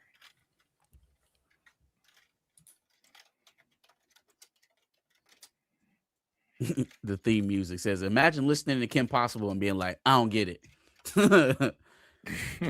Call me, beat me if you want to reach me, motherfucker.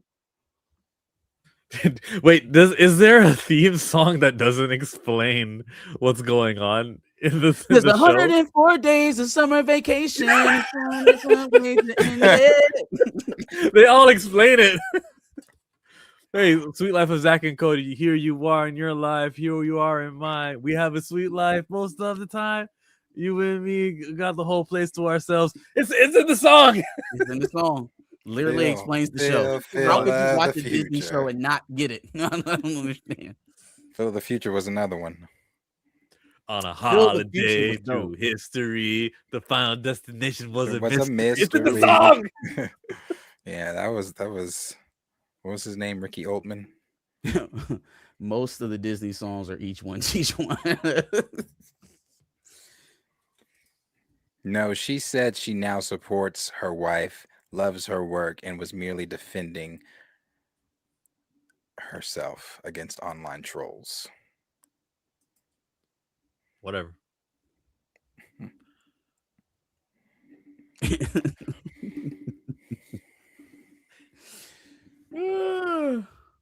It wasn't Beverly Hills 90210. It wasn't Gossip Girl, obviously. Why would we be watching that? Sister. Sister. Never know how much I missed you. Not everybody sees how different we have come to be. Sister. Never know how I ain't with you.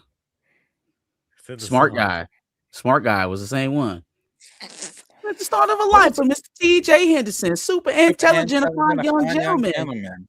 A 10-year-old wig head busting high school. A tenacious little shorty with 1,000 IQ. He's got away with the ladies and he's keeping it real. Your favorite little study buddy, he knows the drill. Yeah, hey, man, that was the shit. Your brother is smart. He's a smart guy. Smart guy. Smart guy. He's a smart guy. I'm sure they heard that way out of sync, but we tried. Yeah, smart guy. You know what? What song doesn't explain it? Like they all do. Every kid's show. Power Rangers. Even Stevens doesn't have words. Yeah, if they don't have words, that's the only way you can get out of this. And the video playing with the no words definitely doesn't explain the show. I mean, they pull out lightsabers and just be doing shit. Yeah, just go around doing shit. That was it. Well, let's pull out lightsabers over here. Star Wars, the Twitter account, is posting now, and damn it, I am interested in what they post recently. They've kind of been good at it. I need to turn on notifications. Work on the Clone Wars with. This is what awaits all those who have betrayed me. Anytime Maul appears, it generates excitement. When I was working on the Clone Wars with George, he had an idea that he wanted to bring back Darth Maul. And we did figure it out. And now is the time to continue that story in Maul, Shadow Lord. Maul is a person filled with rage and hate, seeking revenge. I gotta say something, sorry, because I edit videos all the time, and they like cut and trimmed and edited parts of his speech because he does not sound like he's speaking normally. Sometimes the voice is high. Sorry, we're in Shadow Lords. It's so bizarre. Listen to it clearly. Time to continue that story in Maul, Shadow Lord. Maul is a person filled with rage and hate, seeking revenge for those that betrayed him. Sam Witwer, so great. He's been a part of the legacy for 18 years now. The way that this show looks, that's the world that Maul sees. On Dangerous. what you were saying, a little about bit more them rougher on the posting- edges, you know. Actually, I'll let you finish this video first. Anger, fear, aggression. There are many who have prospered from my misfortune. This is some of the most exciting stuff I've ever done. This is gonna be take one. We don't have mocap on the show, but we asked Sam Witwer if he could give us video reference of some of the performances. Love it, Sam. Our whole cast is incredible. My job in this series is to be a good guy, fighting bad guys, fighting even worse guys. Stand down and surrender. You understand? You are greatly outmatched. I heard, betrayed by our own. Devin Azara is a teenage Jedi trying to decipher right from wrong. I know what you're doing. We're nothing alike. Gideon brings so much nuance and depth to the character. Devin must react and relate to this situation that she is pulled into that goes against all her training she's known so far. Excellent. We really wanted to lean into the ferocity, the fighting. Can you rewind that just a little bit where she was screaming? Oh, she does have a red light. Excellent. Okay. We really wanted to lean into the ferocity, the fighting, pushing the envelope more than what we have done in the past. We have several story artists that are martial arts experts. You're gonna love the action sequences. That is in direct response to Nick Gillard befriending Star Wars Theory. They want to try to say, like, we've got these martial artists, look how cool they are. You're gonna love the action sequences. Because we were pushing the cinematic language of our show. Everything had to have a quality jump. The storytelling, the visuals, the designs, the animation. We created real map paintings. We have even created miniatures. And all these lightsabers. Even the way it sounds is more extreme. You actually hear the sound of Sam screaming built into the saber. The animation looks fantastic. It's going to be fun, scary at times, dark, dramatic, to bring us the grit and realism that we want in a series with Maul's name on it.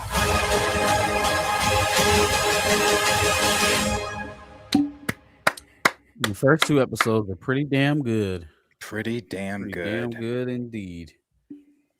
You know, so to what you were saying about them posting, they're proud of this. That's why they're posting, because I was just looking on their Instagram here. They have posted more about Maul Shadow Lords than they have about their first movie coming back to theaters since 2019.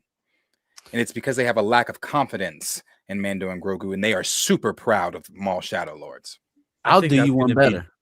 Debunked the closer we get to the movie and we see the same rollout treatment.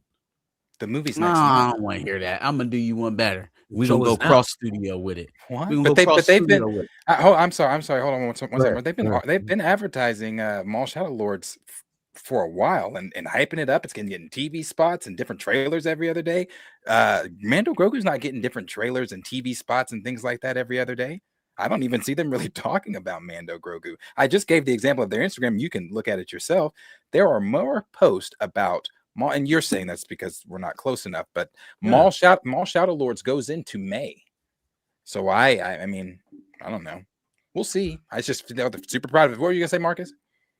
I was just gonna say, if you wanted to we could take this out of Lucasfilm and just create and give us a very stark example of what the opposite push for a television show looks like, and just compare it to Wonder Man. How did they push Wonder Man on Disney Plus versus how have they pushed Maul? Did Maul get this much attention? Were we posting 4 or 5 times on our Instagram page about Wonder Man? Did we have the behind the scenes podcast for Wonder Man? Did we have the behind the scenes episodes where we're breaking down what happened and how all this stuff came about and explaining characters and shit like that? Like, I don't think we got that content for Wonder Man leading in to the first week of its viewership. So yeah, I do think, and then again, that's different studios, but as a company, you can feel when Disney is behind a project and when they're not. Can you feel it? Can you feel it? Can you feel it? One difference would be that Kevin Feige doesn't give a damn about the TV shows, but Dave Filoni does give a damn about his animated projects. And he's the president for president. You can see that one would care a lot. Yeah. And then, maybe like you said, since we're not close enough, does anybody in the chat or anybody in the panel, do we know what Mando and Grogu is about?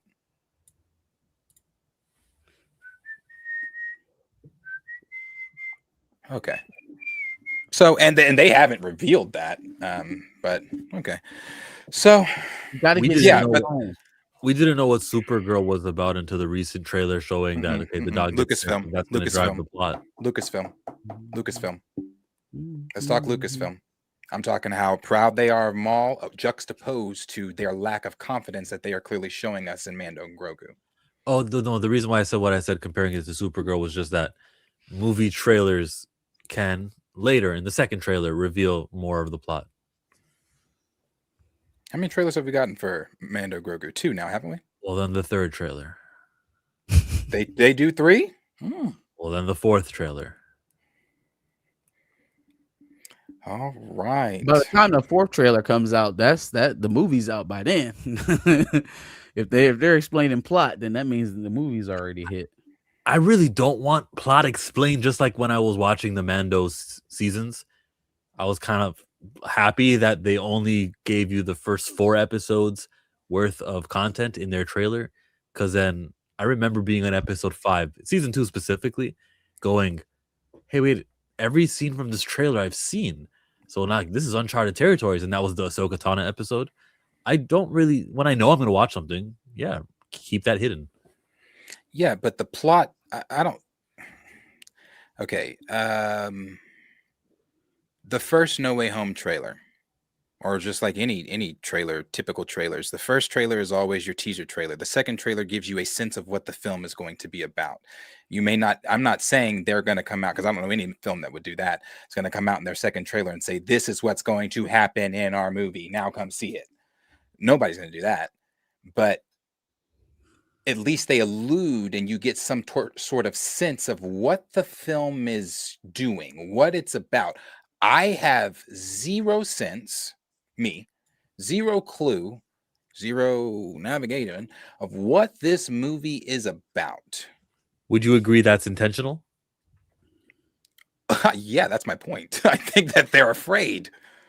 I think they are afraid to reveal to the audience too much of this movie. I think that's why they're not promoting it. I don't think they really have much to promote anyway. I think I don't want to say that. I don't want to say that, because Jon Favreau himself has said there's a lot we haven't seen. So I think that again, when we're comparing a show like Maul Shadow Lords, which is something that is, as we've heard from Lucasfilm and we've heard from the people that saw the first 8 episodes and just common sense people, this is for the hardcore fans. Mando Grogu is not for hardcore fans. You don't have to be a hardcore fan to go see Mando and Grogu. But this right here, they seem to be rallying around more at Lucasfilm. They seem to be super. Clone Wars, they ain't do no behind the scenes shit like that for Clone Wars, except for season 7 when they showed us the making of the Maul and Ahsoka fight on Mandalore. we've never seen them do this type of stuff that they're doing with this animated show. The how badass these day-to-day or the leading up to Maul, how badass those little teaser trailers were. I just don't see them putting that emphasis into Mando and Grogu. So it leads me to believe what I will continue to believe as I see this film, and they prove me different. That they don't believe in this film. They don't believe in this film at all. Well, for sure, marketing and trailers and Instagramming will increase the closer we get to the film. But plot reveals feels like they're not going to ever give you plot reveals. Maybe they'll do the behind the scenes. This is how we did this effect. Will this translate in some way to the silver screen? Do we get Maul back on screen at all? I think this could possibly. The conversation has started about Sam Witwer could absolutely play Maul live action. Absolutely. So I think do you do that? I don't know. I really don't know. Does that take him out of the running of ever being Starkiller if they ever were thinking about doing that? But then, like, if you had a choice, Starkiller or Maul? He was already extra in Mos Eisley, something in Mandalorian season 3. But I mean, but that's still, it's a little bit bigger if you're actually a character. Can we forget that a guy looks the same? No, I don't think so. Just because Maul is being a Zabrak and a different species, you have the markings, you got the horns and all that kind of stuff. With Starkiller, he's just buzz cut. Just this guy, yeah. But Cool. yeah. And then the other Star Wars story they had there was the whole Mara Jade thing. Yeah, I thought that was interesting because one of those directors or one of those creators that said that they were told no about Mara Jade was obviously in the last regime, but there was somebody that was quoted as early as 2025 that they were told no, that they can't use Mara Jade. And so that probably would be your boy. It'd probably be Filoni. So why wouldn't Filoni want Mara Jade? They also say that Lucas wasn't very fond of Mara Jade in the article. I don't know. I don't think if they're saying what did the article exactly say, that they don't want to bring her in, or So there's they can't. Timothy Zahn is one of the creators. Timothy Zahn, and then I forgot who the other writer is, but they said they both. The lady said it first. She's like, "Oh, I tried to bring in Mara Jade, tried to write her into some stuff. I was told no, they can't do it." And then Timothy Zahn co-signs and was like, "Yeah, similarly with me, I was told years ago that I can't use her either." Years ago, which means that would have been old regime. But this newer writer that they're referencing in there just recently got told no. So it seems like it's coming from both sides. It's if it's not a Filoni thing, then maybe it's somebody else in Lucasfilm. Yeah, I care more about the recent stuff. So they were told no, like no because we're doing other things, or no, there will not be Mara Jade. Which no was just no. She didn't elaborate on the why or what else was said. It was just a no. Well, George Lucas didn't really like Mara Jade from what I remember. So if Filoni's his apprentice, he probably wouldn't do it.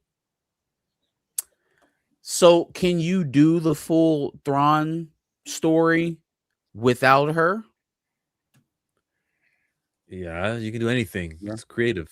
No, okay. No, let me ask Darius. Darius, does the story work without Mara Jade? It gets messy. It gets messy. I mean, that's why I put it on Twitter. I don't believe they could bring her, even if they wanted to. You would have to retcon so much shit. It's really. I mean, they could replace her with some random person if they wanted to, and give fractions of her story to that person. But without her in that story, you're missing a lot. You're missing a lot. So man, I think, like I said on Twitter, if they were to, they couldn't bring her in if they wanted to. I don't know about. I do think it would be complicated, and they would definitely have to go against some of the stuff that they've already established. However, Johnny Rastafari is right. In the current, like, Mando, Ahsoka, that time frame, Luke is still alive. Now, we don't know what happens in between that point and when he starts the whole, I kill my nephew cult in the in the sequel trilogy. So I mean, that's a lot of time that we could make up and actually have something like that. I do think the time frame is there. It's available. I'm with you. I want to know why. Like, what exactly is the reason that we can't do Mara Jade? Like, she's off limits. And I know it. I know for sure it ain't because Lucas don't want you to do it. That is the farthest thing from the reason why we're not getting Mara Jade. I don't even know why that was in the article, to be honest with you. The idea that they wouldn't put a character on the screen because Lucas didn't want it is laughable. Well, look who's in charge, Dave Filoni.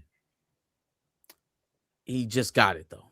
He just got it. And so for somebody to tell Timothy Zahn no, then that was already an edict. So at that point, I don't think they were doing that because George Lucas didn't want it. Yeah, that's what I'm trying to say is like Filoni respects Lucas, and if Lucas says that's not my Star Wars, Filoni will listen. Right. That's the writer who's talking about it now. Timothy Zahn said that he was also told no before. years ago. Yeah, so I'm saying, I don't think it was very high on their priorities. It could have been like, nah, too many women. That could have been it. No, I don't think so. Maybe. Who would you cast to play Mara Jade? How old would she be right here? Now, today? Ooh. Sadie Sink? No. Anna Taylor-Joy? No. I'm thinking tall, athletic build. The hair color doesn't matter much to me. Wigs are fine for women. Oh, Lawrence said, hell no. Okay, well, who you got, Lawrence? Yeah, I was about to say, and tell me then.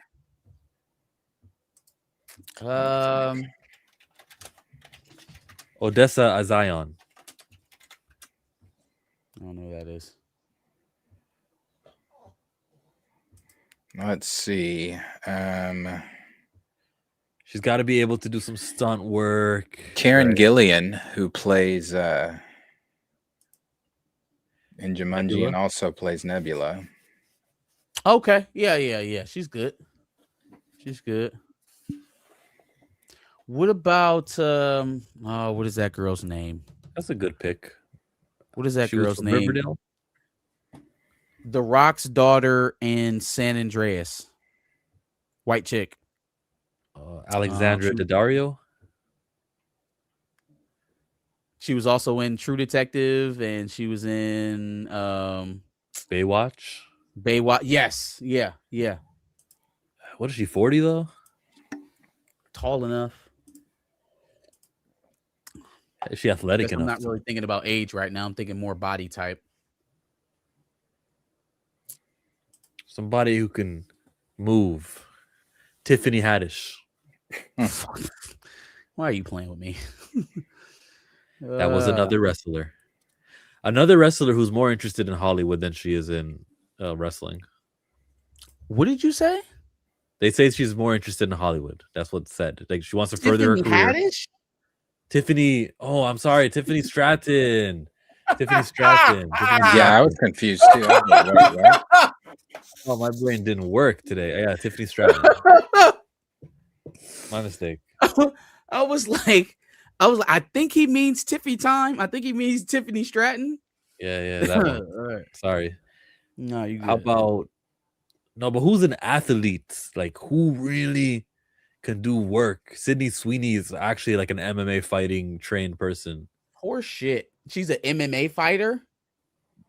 I don't think she's a professional fighter, but she trains in MMA. Interesting. But no, I don't. I don't want Sydney Sweeney.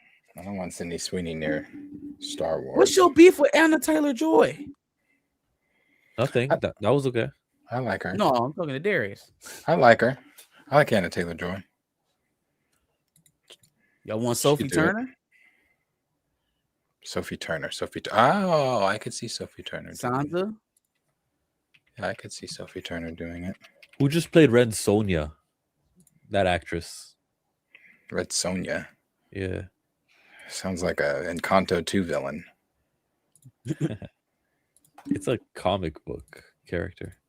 This is Ella Purnell from Fallout. Ooh, yeah, yes. Yeah, she's good. She's good. I like her. I like her in Fallout. I like her face from Mara Jade. Yeah. It's. I mean, I was gonna say she got buggy eyes, and I did say it, but technically, I think she got buggy eyes. The chick from The Substance. I think she was named for one of the characters in Snyder's predictions for X-Men. She was in The Substance with Demi Moore last year. So you probably do it.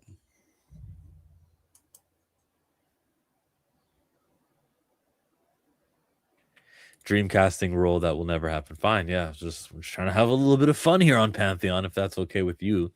Golly, battery. Brie Bella from the Bella Twins. Nah.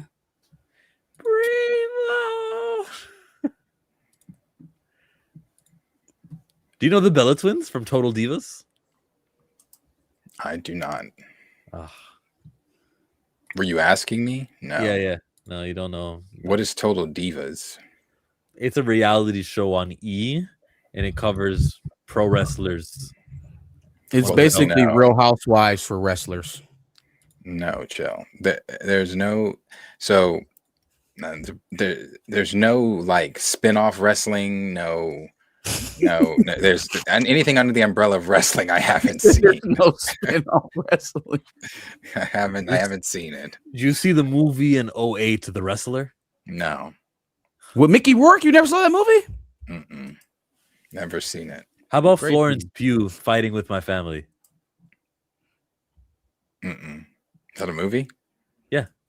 Oh. I thought you were saying she was fighting with your family. Nah, she wasn't.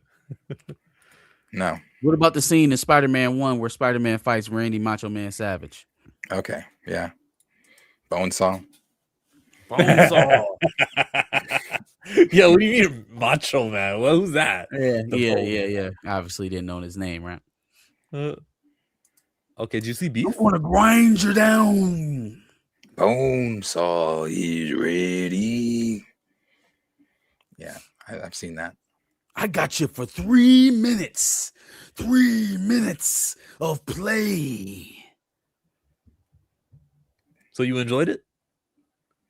Did I enjoy Spider-Man? Of course. No, that scene in Spider-Man. Yeah, Spider-Man was in it. Yes, the wrestling scene where Spider-Man fought Bonesaw. Yes. If it was just a scene where Spider-Man went with Uncle Ben to a wrestling match, it would have been a scene that probably wouldn't have been as memorable for me. Chris Hemsworth was supposed to play Hulk Hogan, but that movie might not happen anymore. Yeah, let's not. Hulk Hogan's a racist? Yeah, let's not. So they say. I don't know. There's not enough evidence. Beef. Not something I'm familiar with, but let's hear them talk on it. This is Lee Sung-jin. Beef? Nah. What is it? It was a short series on Netflix a couple of years ago. It had Steven Yeun and I can't remember the female actress's name, but it was how to even explain that show. Two very stubborn people and showing just how far people will go when they are unable to compromise, I guess. I've never But seen it was a pretty good show. Why they're getting so much work in the superhero realm, I don't fucking know, but it was a good show.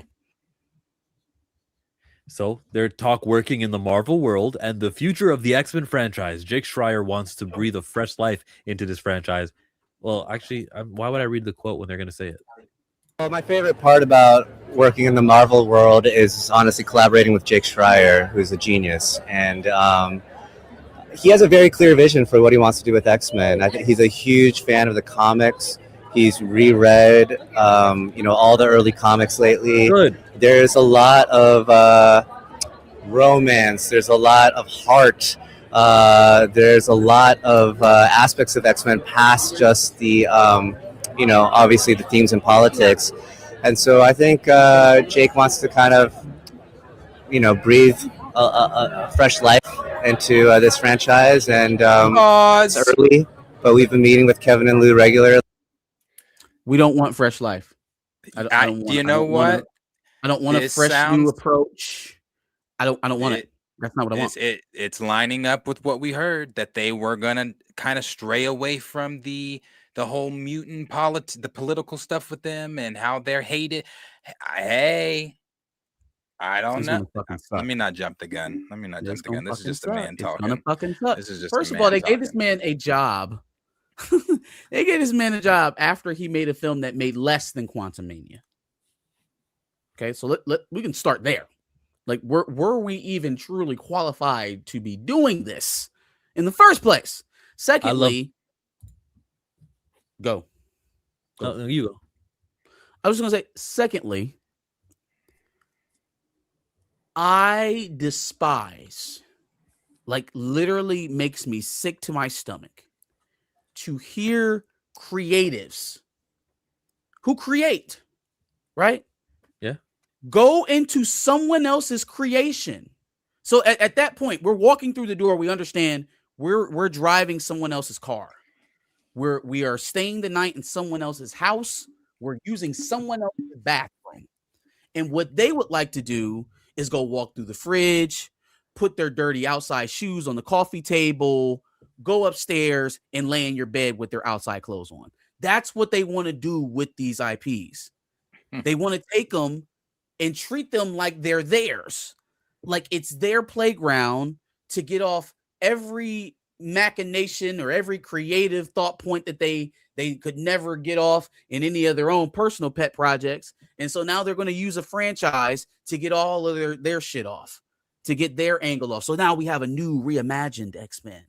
Oh, we have a fresh version. Hey, who asked y'all to give us a fresh version of the X-Men? Who asked you to reinvent the wheel? Who's asking for that? Nobody. Nobody's asking for that. We don't want that. We want the X-Men. We want the X-Men that we know in the comics. We want the X-Men that we sometimes knew through the Fox era, right? No one is asking you to go back and materially change these characters to be something new or something fresh. Is where so many of them fail. So many of these projects fail because the creators spend so much time trying to put their own personal stamp on it instead of making a competent project. I didn't interpret it the way you two are interpreting that quote about fresh new life. Want to play it back? To kind of, breathe a fresh life into this franchise and breathing a fresh life into the franchise. We know the last time we saw the franchise was Dark Phoenix. Breathing a fresh life isn't a worrisome comment, especially when it was coupled with, well, this guy's been reading all the old comic books. I don't interpret fresh life as he's changing. What about the next part where he says, and not leaning so hard into the politics? Yeah, he said pushing past the politics. So go back a little bit past further. The politics. What about that point? Go back a little further. Of romance, there's a lot of heart. There's a lot of aspects of X-Men past just the, obviously the themes and politics. And so I think there's a lot of romance and heart and other aspects. Obviously, the themes of politics. Saying obviously the theme of politics means like obviously it's there either. It doesn't mean like we don't want to do it either. But I also feel him saying there's a lot of other aspects of the X-Men. Other aspects, yeah. Obviously, other than just politics. Obviously is a heavy word. It makes me go, obvious. Yeah, we know that's there. Like he's not shunning it. It's obvious. Well, I hope it to be obvious that there's politics in the X-Men and things like that. I think that he's saying. Well, yeah, I think he's saying we're gonna highlight these things, and obviously the themes and politics are there, but we're gonna shine on this a little bit. Could be wrong. No, you could be right too, because since Mr. 4547 got there, all these companies are like, oh yeah, we can't make it so obvious. We want to appeal to Oklahoma. I just chose that by accident. I didn't even mean it like that, Darius. I'm just trying to choose a red state, Alabama. You know what I mean? He must hate television right now. By the way, between The Boys and Daredevil, He must hate watching TV right now. His Big Mac and Diet Coke sessions are not going very well when he's not watching Fox. Trump is like a lunatic. Like, yeah, for sure. Oh, for sure. but me and Darius, we might have said this off screen, but you know how Polymarket is a app you can make your bets on and predict things, and it's just another degenerate betting app. But like, he uses his crazy tweets, Truth Social, so that he can like bet on the market when something's low, or like bet on Polymarket. You know, like that's why he does the tweets he does.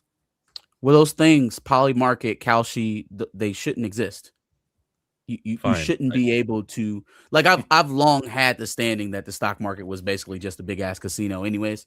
You know, a lot of my financial buddies are try to, you know, oh no, it's different. You know, you'll never really lose if you stay in, and you know, blah blah blah, all the financial speak, right? But now they've made it so blatant that now you can basically DraftKings whether or not a country is going to be bombed, or whether or not a certain industry is going to see a spike or a drop. Those type of things, especially when you have firsthand knowledge, it's basically insider trading. But they've added the layer of this kind of like recreational gambling to it. So now we're not viewing it the same way, but it's definitely just insider trading. When the bombing actually kicked off in this latest skirmish with Iran, somebody made out big, like to the tune of like $500 billion. So, yeah, there's a lot of dirty shit going on with those apps. Well, let's continue the last part of it. I don't think I played the whole vid. A fresh life into this franchise, and it's early, but we've been meeting with Kevin and Lou regularly, and I think true fans will be excited. Oh, my favorite, Kevin and Lou. True fans will be excited. Who's Lou? Luis Desposito. Oh yeah, apparently they're doing different characters for season 2.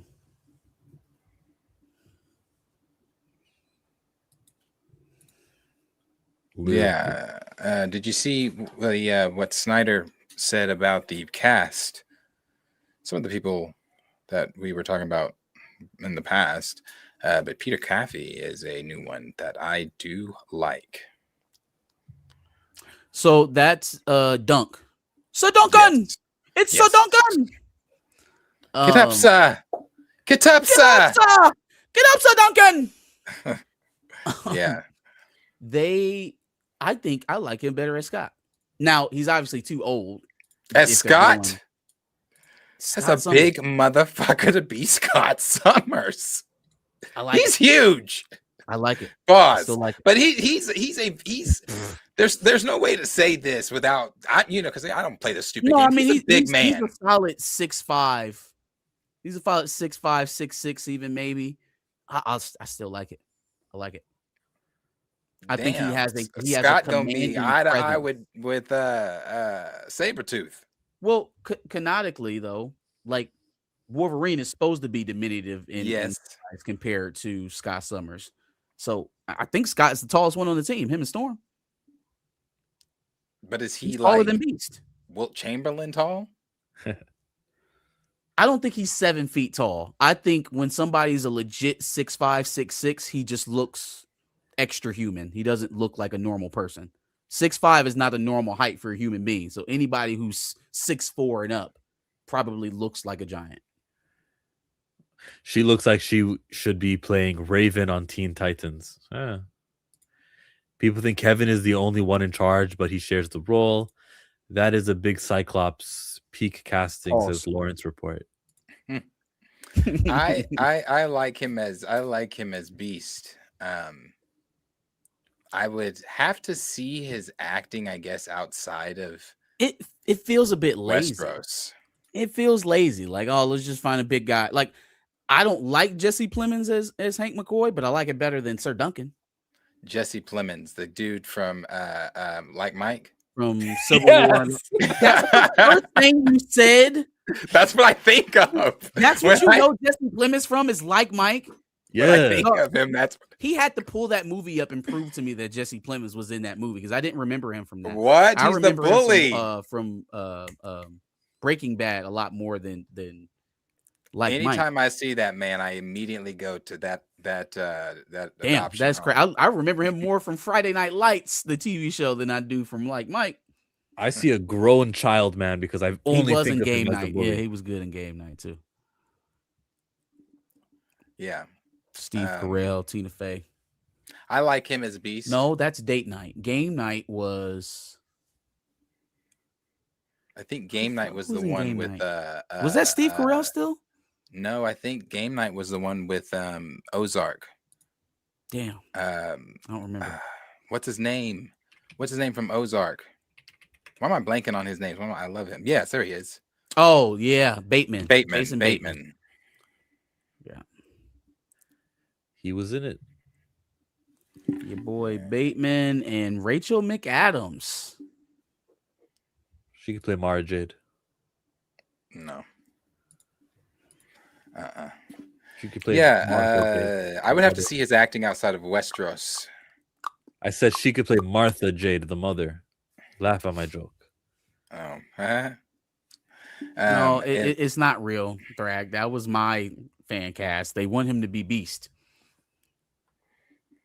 Yeah, I would need to see I'm just him. trying to give y'all a now natural here's the redhead thing. with some Can leadership I presence, see his but, big you know. ass? Can I Sure, see his big let's ass? throw blue Like, prosthetics all over him and make him hang from his feet. could we see his big ass doing the like Hank McCoy and the jump back? Not to mention he sounds Scottish and not necessarily. That's what I was gonna British. say. I have to hear him outside of. I have to see his acting outside Problem of for another Westeros day, I guess. because I'm not sure. The thing that makes me so pleased about this casting, if it happens, Oh, I can't hear you. Oh, sorry. Is that me? That's you. Yeah, it's you. That's probably. I'm pretty sure. So I'm saying just he's white. That's what matters to me. You're gonna paint this guy blue CGI. You guys gonna do a black casting, and you're gonna put someone behind blue CGI the whole time. Wow, what a waste. No, he's white. Yes, that's what I want. Same with Nightcrawler, and same with any transforming character. White people. They're not so bad. These white people. You can cast them. We're getting Doomsday trailer next week. That's what they say. That's what people say. Ooh. We got the Punisher trailer today, didn't we? One Last Kill. I didn't watch it yet. Coming out in May. It's coming out in May. Yeah, no, pull up the other ones that Snyder said. Okay. He said something about Rogue. He said, well, here's one. Here's a big article. This tweet summarized it up. And it's the one that you sent saying, oh, he's not here. Where did Marcus go? Don't need him. Snyder said tonight on the hot mic, blah, blah, blah. Harris Dickinson as Cyclops. Sadie Sink as Jean Grey. Margaret Qualley as Rogue. Jesse Plemons as Beast. Trinity Joy Lee Bliss as Jubilee. Bro, you didn't even need to finish the name. I knew she was cast for Jubilee. And then Julia Butters as Kitty Pryde. Not a bad casting there, right? We saw pictures of her. And then we shall see what happens. Some of these could have changed since then. But if you ask me, I'm happy for this. I love Margaret Qualley as Rogue. I think she's great. I think she's going to make, if she is Rogue, I think she's going to make great Rogue. And I also love Harris Dickinson as Cyclops. You love Dickinson? Guys, I told y'all, even though it was an old rumor, there is no Logan. They're not doing that. They're doing a very young Xmen cast, as you can see. And Logan is either going to start with Alpha Flight or going to come in later or whatever. But this is the I don't know how many times I have to teach us this. This is the MCU's thing. This is their X-Men, their version of how they're going to do it. And I just don't see Storm there. I mean, that doesn't mean she's not going to be here with this. Actually, I really don't get me to line because I don't know. I haven't heard anything about Storm in the X-Men stuff as of yet. Doesn't mean she's not obviously not going to be in the X-Men stuff, but I haven't heard about her in the main core group. These names have been prevalent for quite some time.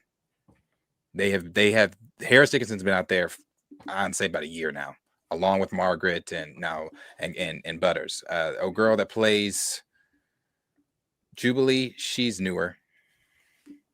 But no, this is, I believe this because these names have been with Snyder, with Cosmic Circus, Alex, and some of the other bigger scoopers.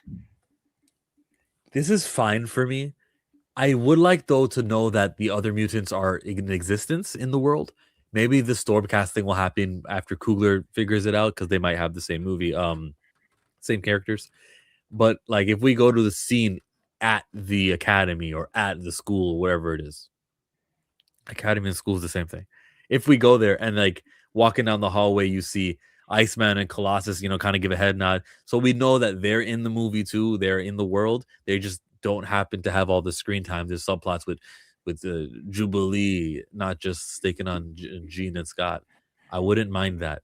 So these would probably be the ones with the most screen time. So what? It doesn't mean that in the next X-Men movie or the next X-Men TV show or some of the surrounding movies, we can't feature Wolverine, some of the other guys we really care about. And even like the niche X-Men. This is good. Like, these are not niche X-Men. For the first four, with Cyclops, Jean, Rogue, and Beast, I those like are kind this of group. important X-Men. Jubilee, not so much, but then Kitty Pryde is a little bit more important than you may think. She may be a top 10 X-Men character. I would say so. I like this group. They are going to have to lead with the three here. You're going to have to lead with, as far as promotion goes, posters go, and all that kind of stuff. Since you don't have a Wolverine, you don't have a Professor. Well, obviously Professor X is going to be there. Yeah. You don't have a Wolverine. You don't have a Storm in the mix of this or anything like that. So obviously you're not going to be putting the core faces on the poster. You're going to have to lead with Rogue, Jean, and Cyclops and Beast. Where the melanin in Disney's inclusions charts, they use the wording underrepresented group. So the melanin is not important because they're satisfying the underrepresented group. You can see there. Pause the screen if you need to read it all. Jubilee is your melanin. Intro. Storm in Black Panther 3 X-Men won't have Storm, but they do a tease for her, then give us a Storm movie, then that can lead us to Storm in X-Men sequel. She can help Professor X with training young X-Men. Johnny, that's how I'd write it, but she could. That'd be cool. Oh, I definitely think Storm showing up in BP3 before she shows up in X-Men Project. As I've said, this is Nate Moore's last hurrah. He wants to do Storm.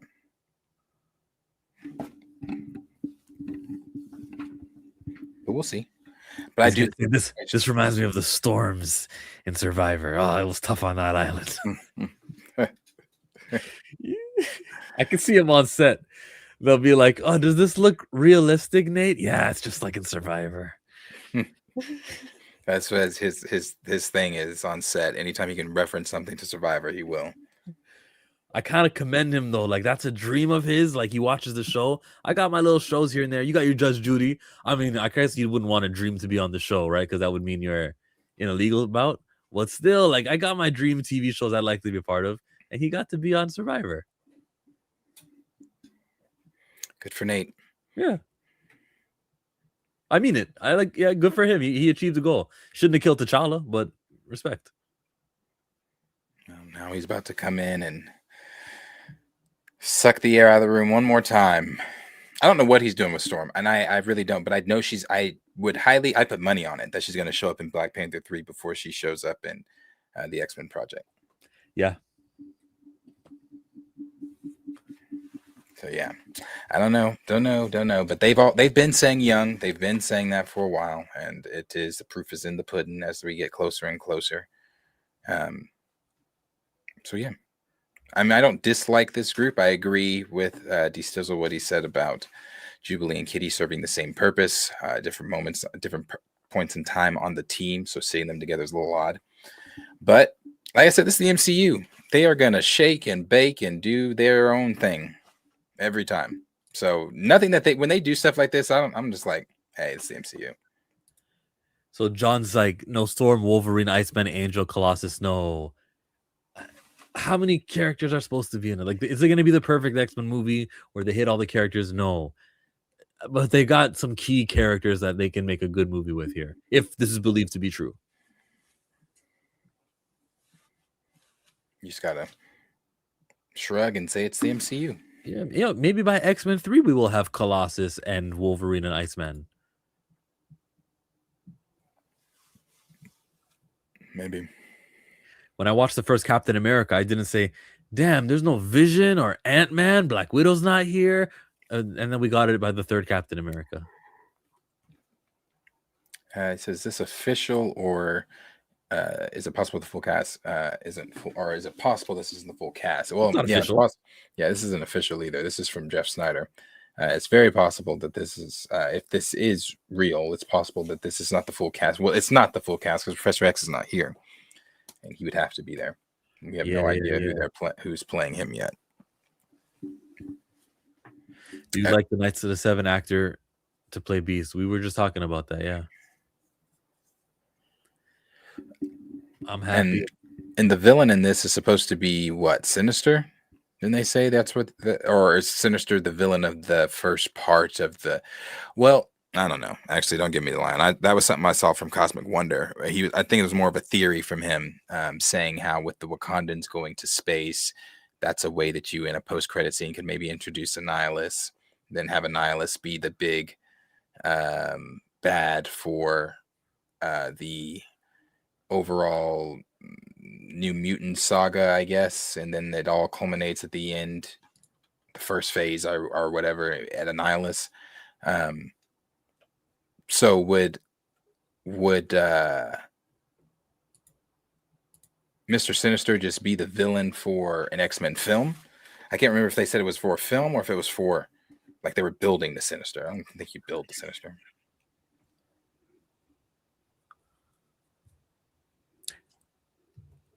When you said Mr. Sinister, I don't know what happened to my brain, but I was like, wouldn't it be cool if he had a sister minister? That'd be funny. Fucking hate in the art sometimes. Reports suggest Marvel intends to use Mr. Sinister as the primary villain in the upcoming MCU X-Men project, a reboot. And then it goes into what he's known for, blah, blah, blah. Only thing I do agree with is the villain. Sinister? Yeah. He could be a long arcing villain. He can first. He can be a long arching villain, and he can also be that breath of fresh air that they just so desperately need in the franchise, right? Because they haven't done a Sinister story per se yet. So it would have been kind of repetitive to go back to the Magneto well right now, I think. So you're late though. Shout out to Marcus with the fresh guy. Appreciate you, dog. Appreciate you. Javier Bardem as Sinister would be cool. They wouldn't cast him though. He's too human. What is Oh, I see what you're saying. Oh, okay. What is Sinister anyways? Is he British? What is he? He doesn't really. I go with the voice in the 90s series and in the 97. It's more like, I don't know what it is. It's not a accent. It's like a robot demon twisted. Sure. Yeah. Dr. Ethaniel Essex. Yeah, definitely British. But are you talking about? His name is Essex. Canonically, what is he? A 19th century Victorian scientist. Yeah. Well, his voice is definitely not British, at least when he is spoken in the animated show. He code switched. Henry How much Cavill more is things we Mr. have? Sinister. How much more things do we have today to get on? Did you already talk Punisher while I was gone? No. Oh yeah, that was the trailer. Let's pull that one up. The trailer for Punisher. When I say let's pull that up, I mean, I'll pull that up right now. Yeah.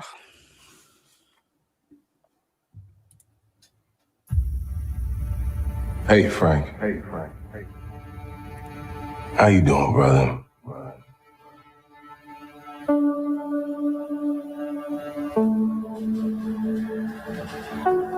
Talk to me.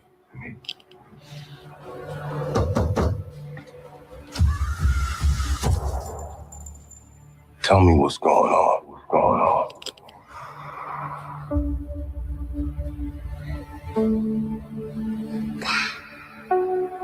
You think God's gonna forgive us for the things we've done?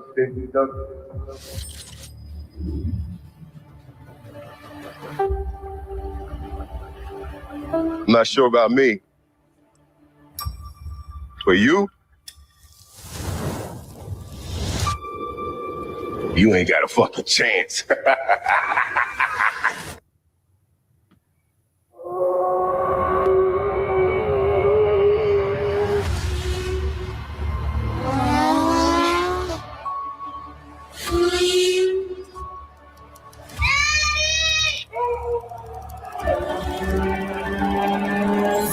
That's all you got? That's all you got?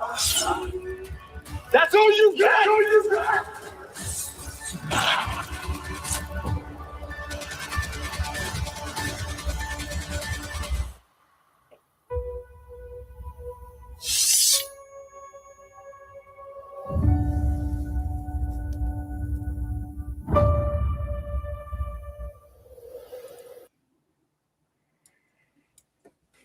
Streaming May 12th. Marvel Television, Kevin Feige production. Executive producer John Bernthal. That's interesting. Executive producer Sana Amanat. That's also interesting. She created Kamala Khan. Nice.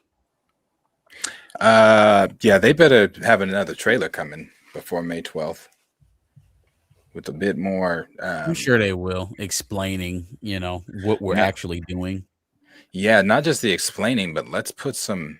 I mean, I get it. Frank is also very, like on the what they showed here. The more drama aspects of things. But that maybe not. Shit, people loved Wonder Man. They got a season 2. So I was gonna say, no, they didn't, Darius. No, they did not. I'm not putting up with this nonsense. They're not going to create a false reality for me. No, they didn't. Now we're getting to season 2, but no, they didn't. No. I'm not saying that this is on a Wonder Man level or anything like that. What I'm saying is, in the climate that we're currently in with Marvel, I would have leaned more toward more blood and if you're storing that, more blood and shooting and action and all of that, other than the Thunderbolt's heart moments here. I think that's gonna be there. That part. I know it's gonna be there. Yeah, because that's what Bernthal. It's part of his whole agreement, me coming back to do this. If I do this for fluffy Disney, it needs to be the way that I did it over for Netflix. I know it's going to be there. I'm just saying in that first trailer with the current climate that they're in, I would have leaned heavy on that to get people more excited. But I mean, hell, maybe that second trailer does it. Hey, chat. We don't have to do this. We don't have to do this. We don't have to spark this debate again. We know what it looks like when the Disney Plus show is successful. We know what it looks like when it's unsuccessful. Wonder Man is much closer to Echo and She-Hulk than it was to WandaVision. Let's not play the game. Let's not play the fuck out of crazy. They won't even tell us. Well, they can't tell us because it didn't chart. Because it didn't chart. They're not touting the exorbitant viewership of Wonder Man because it didn't happen. Let's not do this. Let's talk about Punisher. We don't have to relitigate Wonder Man again, even though it's getting season 2. If you like it, it's getting season 2.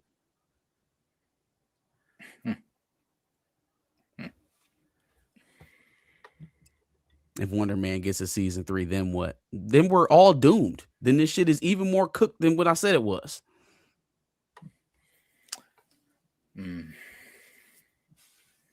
Tina said it charted.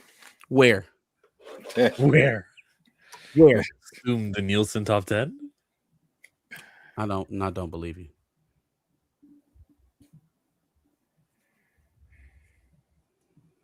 I don't believe you. Charted. They had like all the 10 episodes at once. There was enough watch time to get on quote unquote the chart. Ketepsadagen. Do you remember where it peaked? Nah. She said we talked about it. I can't remember that. Damn. We talked about Wonder Man charting. Yeah, where did it peak? Where did it chart? Number on what? Nielsen. I have it bookmarked. What was its peak? What number? Probably 7, maybe. Wait, when did we talk about Wonder Man charting? I don't remember. Oh, no. 600 Yes, million minutes watched? I do. Yes, because it had like. I wish we could find the chart again. If y'all have the chart again, pull it up. No, that's my problem too. I was talking about this the other day. Like, I wish that they archived it same way like Box Office Mojo keeps things always, and I can just go back. Oh, you can't go back. I don't know how to. If there is a way, maybe you got to pay for the account, but I don't know how to. Lauren said it was number 8. I believe him. I want to say that when we looked at it, like the difference between like number 5 and where that one was at was like a difference of like 1 million views. So like that just didn't. No, don't know. You said it didn't chart. I just didn't take it seriously. But I mean, even in that, it's proving the point that I'm making.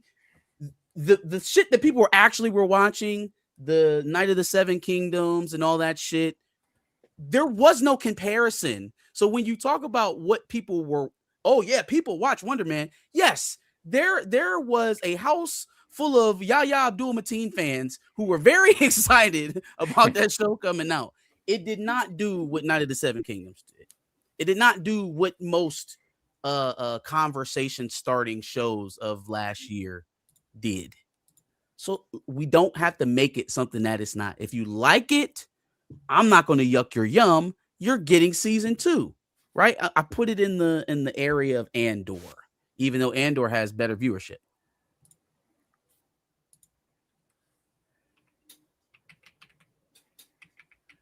Back to Punisher. Or not that I care. Tina says Night of the Seven Kingdoms didn't hit Nelson. Yeah, that's not true. You got to be you. Come on now. It never hit Nielsen. Not even season. Well, maybe not the first couple episodes. It was a little slow. But you telling me by the time that they got to episode 4, it didn't chart at all? That's a surprise. So like the episodes was short and they go by millions of minutes watched, and plus they do a weekly release, right? There's 5 of them. Mm-hmm. That's a shocker, bro. That's kind of disappointing if it never charted. Oh, whoa. Okay. So wait, Nielsen is only streaming numbers now? No, you can click on the tab for streaming only. Okay. Yeah. You said HBO is cable too. So those numbers count. Oh, so then it was cable numbers split. count.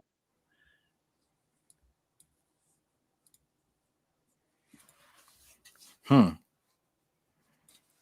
9.5 million viewers. I know Wonder Man had more than 9.5 million viewers. I ain't getting no 9.5 million people to watch no goddamn Wonder Man. Why do y'all like that show so much? What happened in that show that just is making y'all go crazy? Like what is it? I couldn't tell you. I couldn't tell you because he doesn't do anything but break a table and fly away with Trevor. I don't really understand what happened that made it so popular with the chat. I don't get it. Well, She-Hulk charted because I don't care what anybody says. Until we got to some of that stupid shit, She-Hulk really was not the bottom of the barrel of Disney shows.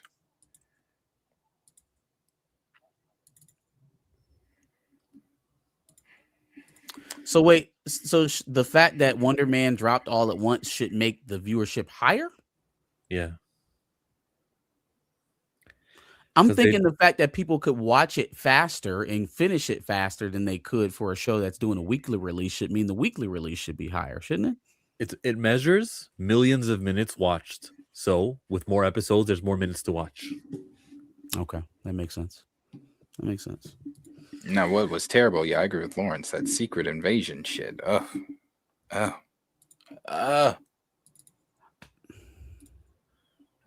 had all of us thinking with the behind the scenes photos and those dope ass trailers. This is gonna be great. Wonder Man charted.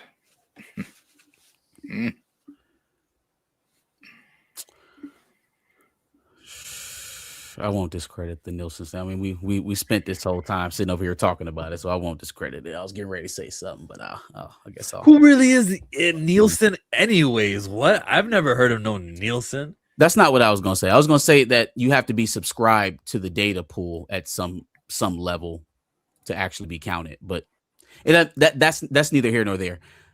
Wonder Man wasn't a good show. Okay. just wasn't. Got on those charts. God damn, like our standards have fallen in the toilet if Wonder Man is a good superhero show. It really is. I don't understand In the trash. I don't understand the infatuation with Wonder Man either, but I've kind of stopped trying to understand it, but I really don't understand it either. I don't get it. Oh man. So Shout out to Tina was saying how like they had the House Knights of Seven Kingdoms had HBO Max streaming and then had regular HBO TV. And then so that would split the audience, right? Like if you were to combine both and you went on the website, they do premiere at the same time. You could have seen that, okay, well, combined, there's enough people to get on that quote, that chart. Yeah, man. I don't know. Call me crazy. Tina said I'm living in a bubble. Maybe I am. Maybe I'm in my own bubble. I don't think there's a world where the conversation around Night of the Seven Kingdoms by the time that show ended and the conversation around Wonder Man by the time that show ended were even remotely the same. Again, that could just be me. That can be completely anecdotal. But I don't think it was even close. It's nice to see Paradise on a show on Hulu. Shout out to Paradise. Doing charting, quote unquote charting.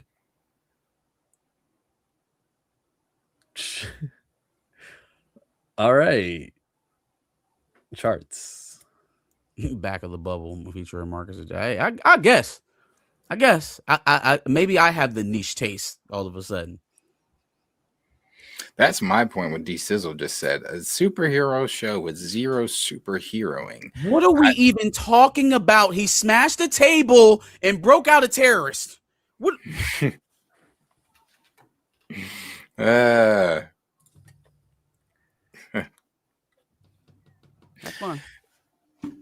Let me see really quick. I haven't done a tier in a while. Y'all said y'all wanted Marvel to do something different, though. Not different as in not tell a superhero story. Not that different.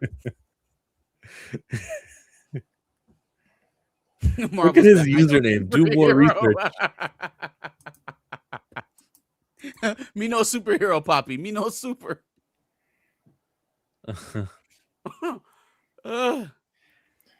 Hey, so I just rewatched on Google. I skipped. It's a 3-minute video, so I skipped to the end of him breaking Trevor out. The way they display his powers too is also very confusing. Like, what is it? The way he flies away here. I mean, what is it? What is his? Yeah, it doesn't make it clear whether or not he's just radiating. Is it a propulsion? Is he shooting that, power, whatever it is? Is he actually even flying? Is he just using the propulsion to kind of hover? Well, I think he's flying because when he just flew off there, he was like going a little slow, and then kind of how when Superman picks up speed, that little burst. Yeah, he had that. He had a little burst, so he felt like he's actually flying. Picked up some speed there. So yeah,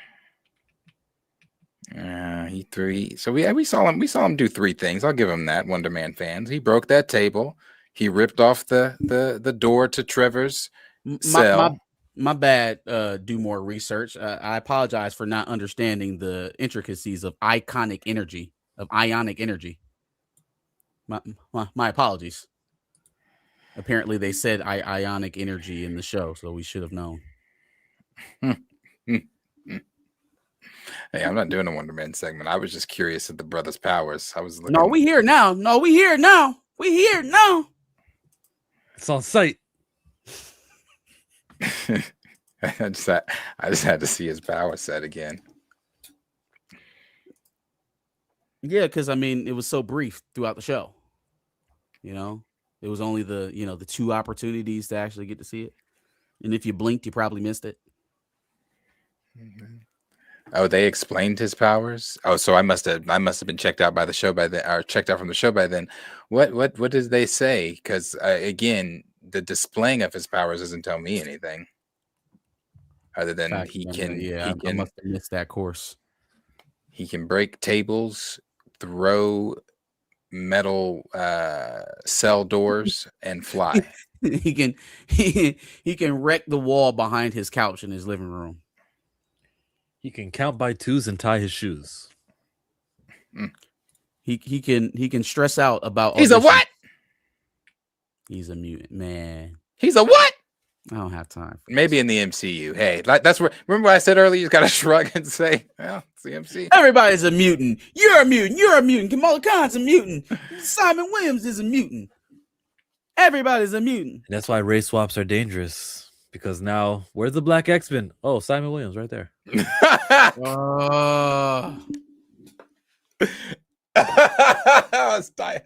Oh shit! No, Simon Donnie, Williams. y'all gonna try to tell? So mutant. I don't want to hear it. No. I don't want to hear it. I don't want to hear it. What upsets you about Jimmy Olsen? Now, what would have you saying that about Jimmy Olsen? It surely can't be the lack of superhero content. It for sure can't be that. I know you're not mad at Jimmy Olsen for his lack of superhero prowess. I know you not. I know you're not coming at Jimmy Olsen because it's not enough superhero for you, Johnny. I don't want to hear it. Y'all eat that Jimmy Olsen up like it's like it's new sliced bread. Jimmy Olsen better get a daytime Emmy. It better win a Tony. Whatever TV shows can win, it better win one. Since we just love Wonder Man. Oh shit! Yeah. Y'all got me up here. Yes, yeah, I can't tonight. I can't tonight. I've gone off on Jimmy Olsen, the Jimmy Olsen show. I crashed out the first time they all defended Wonder Man, but now I'm just like, hey, right, bro. Jimmy Olsen gonna be dope. What do we need superheroes and superhero shows for? Punching and exploding stuff. You don't need that. Let's dig into emotions. Let's dig up childhood trauma. That's what we want in our shows. Yeah. Let's solve problems with words. With words. We don't got to show up and fight like superheroes do. We talk. That's what we do. If you're lucky, you might get a sunset scene. We break things in private. He was alone when he broke that table, wasn't he? American Horror Story Season 13 will officially premiere in September. The season will serve as a continuation of Coven, starring Ariana Grande, Sarah Paulson, Jessica Lange, Angela Bassett, Kathy Bates, Emma Roberts, Billy Lord. Is that Barry Future Daughter? Fucking go! Billy Lord, Gabor Sidibe, Leslie Grossman, Evan Peters. So, Coven is definitely my favorite American Horror Story. Hands down. Hands I down. thought that was precious. It's actually Gabby said today. I don't think I've watched a full season of American Horror Story since Coven. Oh, I haven't. I have not. Since Coven. So, but my only confusion is how do we pick it back up? Like we ended it on the Antichrist last time, so it's kind of like actually I go forget. from there? I watched Apocalypse where they kind of brought everyone back, where they did the whole. Oh yeah. We're at that house. Yeah, I didn't like that one though. It wasn't. They were like, oh yeah, no. This right here is bringing Coven back, and like you said, that the next season after Coven was Freak Show. I didn't get into Freak Show, and I think the next one after that was Hotel with Lady Gaga, and they thought bringing Gaga was supposed. Yeah, I didn't do it for me either. And then Apocalypse brought all that together. You're right. Yeah. So this right here though, I think this is the last season they're doing. This, oh man. You're bringing everybody back to you. Got Angela back as Marie Laveau. And I'm confused also how we're picking back up, because where we left off, Jessica Lange's character is in hell, and that repeating hell with the Xmen. Yep. Then you've got Marie Laveau, who got chopped into pieces by Lalaurie Delphine. So she's all chopped into little bitty pieces. And then I think obviously Sarah Paulson is now the new Supreme with her new students and things like that. So I guess we're picking up with the new students, but I'm just confused how Lang and I mean, it's magic. So you can bring anybody back. It's magic. They're witches. She's the voodoo queen and she was the former Supreme. So did Emma Roberts' character not die? She died. If she dies, she dies. I don't know. She died. If I believe, wait a minute. Did Robert's character die or was that Zoe that died? I thought it was Emma Roberts' character that died. Because Nan went with Papa Legba. Yeah. Because they drowned her. So Nan went with Papa Legba. She was gone before the trials, the little 7 trials. Or 7 wonders. So we know Gabby Sinabed's character survived. Queenie, she survived, and she's one of her teachers, one of the teachers at the school. And I think Zoe is alive, and I think Emma Roberts' character died. But I thought Zoe got crushed. She landed on that fence, that gate when they were doing the little thing where they can teleport. I thought she teleported into that gate.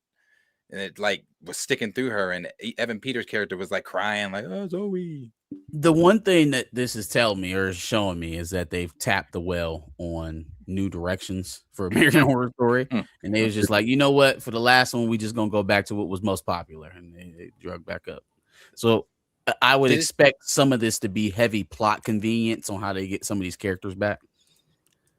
Did it say Kathy Bates? Maybe returning. I think it did. Yeah, it does say Kathy Bates. Okay, I was gonna say she's got. Oh yeah, there is really going to be some heavy plot armor on how they get all these people back. Which I mean, I'm not mad at it because again, we're talking about the best season of American Horror Story. So yeah, I hope they can breathe some fresh air into it. I think the first 3 seasons were the best. Murder House was good. I think season 2, A Sane Asylum, is extremely slept on, but I love that season. And then season 3 is just hands down the best. Jessica Lange and Angela Bassett together, that shit was phenomenal. Jessica Lange, Angela Bassett, and Kathy Bates together, that shit was phenomenal. The acting from Angela Bassett as Marie Laveau, man, yeah, I can't wait. I cannot wait for this to come back because this shit was great. And Sarah Paulson's just phenomenal in every season of American Horror Story. Where's my Misty Day? She died. She was in what was her death? Oh yeah, she's in that time loop where the frog keeps getting dissected. You don't know, Chill. You don't watch some damn American Horror Story. He over here pointing and shaking his head. Yeah, she's in that time loop where the frog, she couldn't dissect it, she couldn't kill it. So she never made it back from the 7 wonders. Yeah, I know your ass ain't watching no American Horror Story. It's great though. You should. You'd be surprised what I watched. You don't watch horror. She'll only watch black shows. I mean, not really. That's not exactly true. I just mean like if I'm introduced to a new show, I'd rather would lean towards the melanated if I can. I'll watch a lot of white things. I'm gonna watch Harry Potter. That's gonna be very white. You had Gabby Sinabed and Angela in this. Okay. And then also in this, you had the voodoo witches, which was the black side of things, and you had the white witches, which was a very prominent line throughout the show until they teamed up. And Angela Bassett was clearly more powerful than the Supreme, because the Supreme had to go ask Angela's character. Angela's character, yeah. Shut up, Chill. Stop. Nah, bro, you guys don't know. Quiz me. Ask me a question about American Horror Story. When they started the season, who was the Supreme? It was Kathy Bates' character. Kathy Bates' character is not even magic. She has nothing. She was a racist.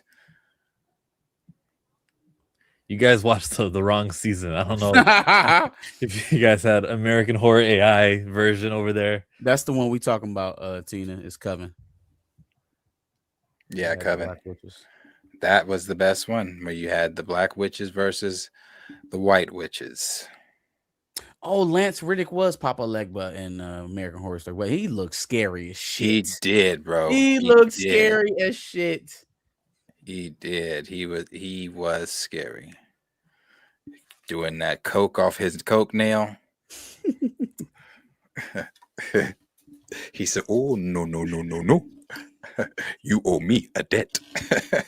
No, Papa Canadian Legba. Horror Story. I only remember Marie Laveau. Dang, I gotta do a rewatch. Oh yeah. Well, Marie Laveau was the leader of the Black Witches. She had all her other witches under her. They recruited Precious, Gabby Cinnabed's Queenie character, over to their side. Yeah, because she was playing the fuck out of crazy for a minute. She was over there. Yeah. What was the witch name that couldn't have sex or rogue like power would kill the dude chill? Zoe. Llewellyn. That was Zoe. No, that was a chill question. Oh, It chill was question. for chill, My fault. Like I said, Zoe. So you ain't say shit. You ain't say shit. Yeah. Man, yeah, Tina, go back and rewatch Coven. Shit, I want to go back and rewatch Coven now that they're doing this 13th season of Coven. Coven's great, man. Oh man, look at that machine go. He's just the start of the show. Ariana. Oh, I didn't see her name. Who is Why she is she playing? in this? I didn't even see her name. Who is she Why playing? is she in this? What? Why is Ariana Grande in this show? Are you, Lawrence, is that a chill question or are you asking in general? I'm asking in general. Like, why is she there? Oh no, Lawrence asked what happened to Evan Peters' character. So I didn't know if that was a chill question. there's a great show, Canadian specific, called Office Movers. It's those 4Y'all Entertainment YouTubers who run it. With that dude McFly. If you guys know Marlon, that's a great TV show in Canada. I would say Degrassi, but I think you guys know about that. Trailer Park Boys, best Canadian cartoons, best Canadian television show ever made. Yeah, sorry, I can't, like nothing comes to mind right now, but that one. Office Movers. Another really good Canadian show is Misfits. Misfits is really good. Oh, I don't know what that is. Misfits, huh? Never seen Misfits. It's with old dude from Umbrella Academy. Forget his name. Schitt's Creek is a Canadian show. What is none of them are Trailer Park Boys. Shout out to the Shadyville boys. What is Emma Roberts saying in this video? Let's see. Sunnyvale, Shadyville, Sunnyvale, something like that. Surprise, bitch. Oh. Bet you thought you'd seen the last of me. You better watch them. That's the line she said. That's the line she said to Jessica Lange. Jessica Lange. If I could throw something at you through this camera, I would. It was a good scene. It was a good scene. Kim's Convenience. Surprise, that was bitch. on my tongue. You know, Sarah Haley Finn watched Kim's Convenience, and then she was like, "I'm going to cast him as my Shang-Chi." It's crazy. Like that show just went on Netflix. She just decided to watch it, and then she had her Shang-Chi actor. Too bad, because they should have got a Shang-Chi actor who. Never mind. Let me rephrase this. Simu Liu had comments about China. His movies won't play in China. So that's what I mean by I say too bad. I'm not trying to say he is politically on the wrong side or anything. AHS had a 1984, and I forgot Kim Kardashian was in a season. Yeah, I was really done watching by then. Definitely wasn't doing that. They bombed the hell out of her little reality show with Niecy Nash, or not reality show, her little TV drama. That shit is horrible. Horrible. I had the misfortune of seeing an episode on Hulu. I think Tiana Taylor is in that too. She is.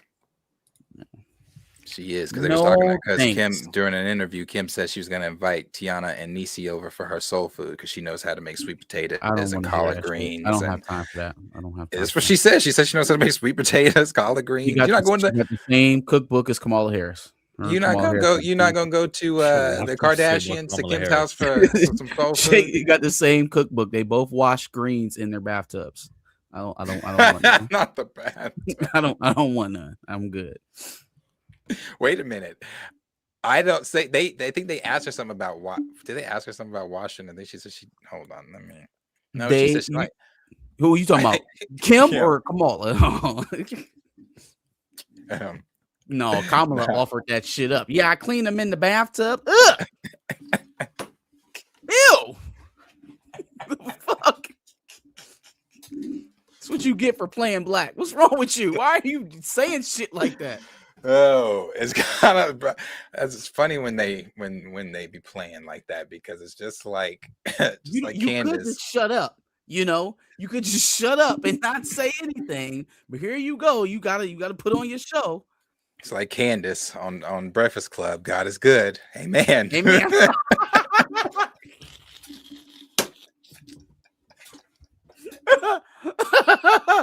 Oh shit.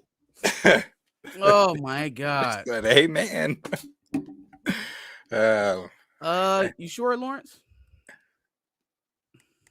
Positive? Let's move over to the Jurassic World. Oh. Yeah. Let's get Jurassic. Sequel. So, sequel to 2025 Rebirth could reportedly begin filming as early as this fall, according to Daniel RPK. The film, which would be the 5th in the World Series and the 8th overall in the Jurassic franchise, still not officially confirmed yet.